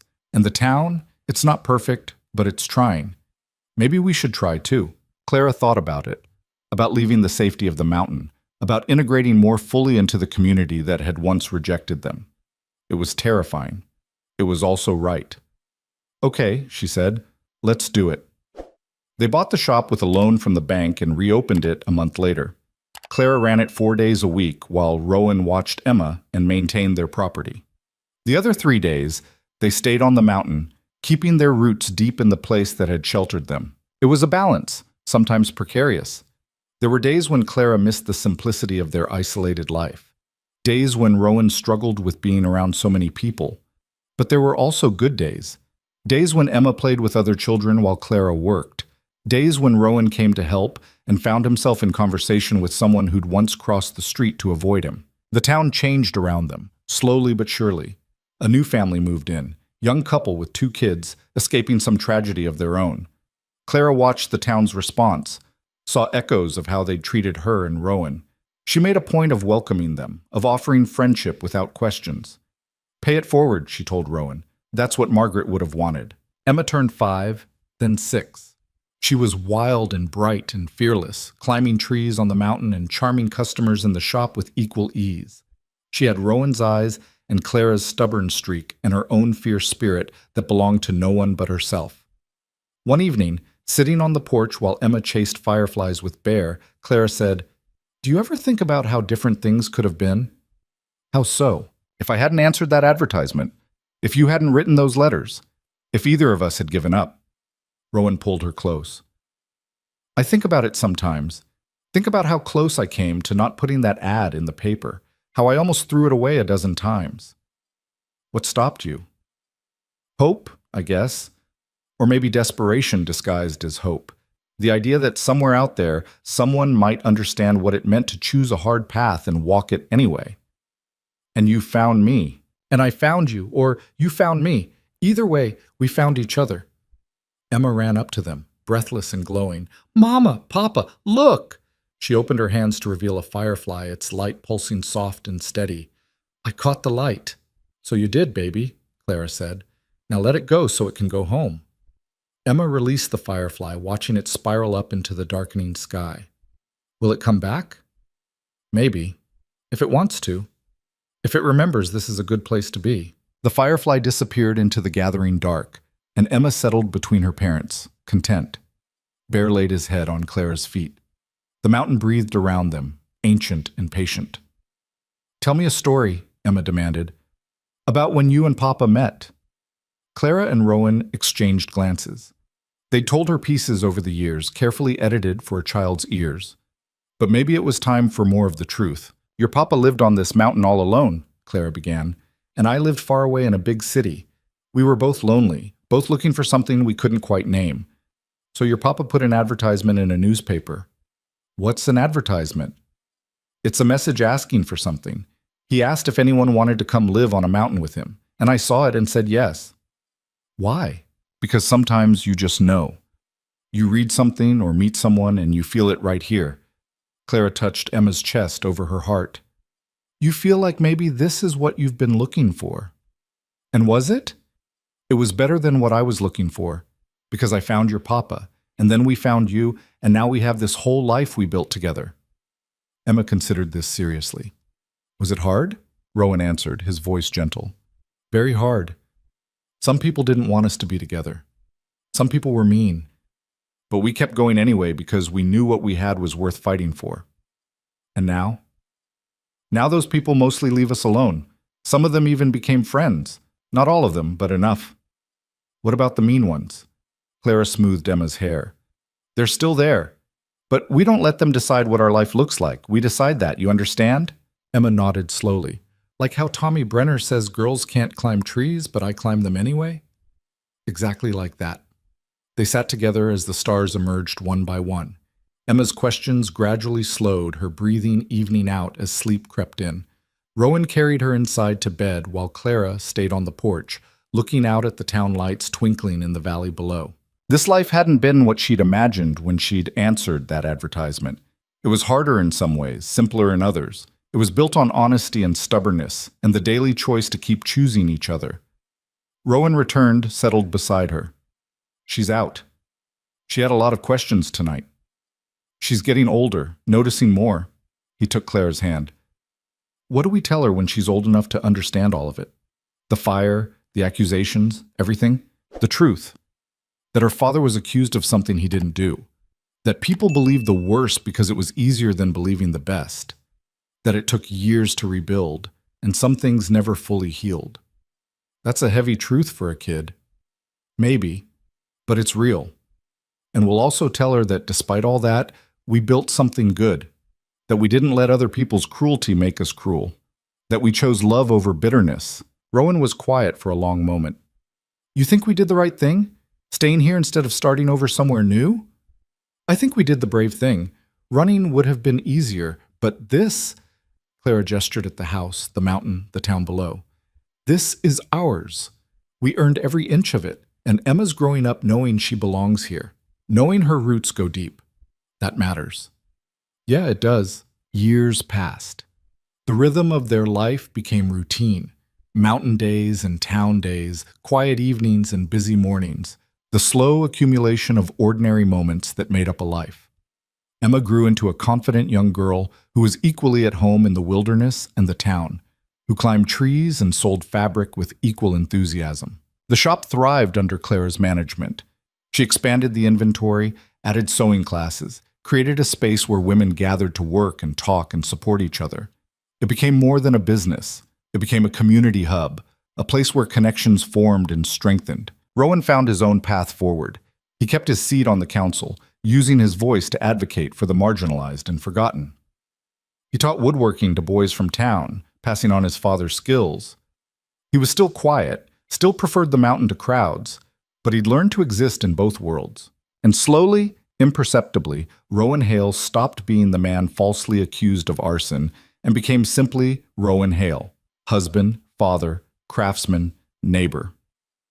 The past didn't disappear, but it loosened its grip.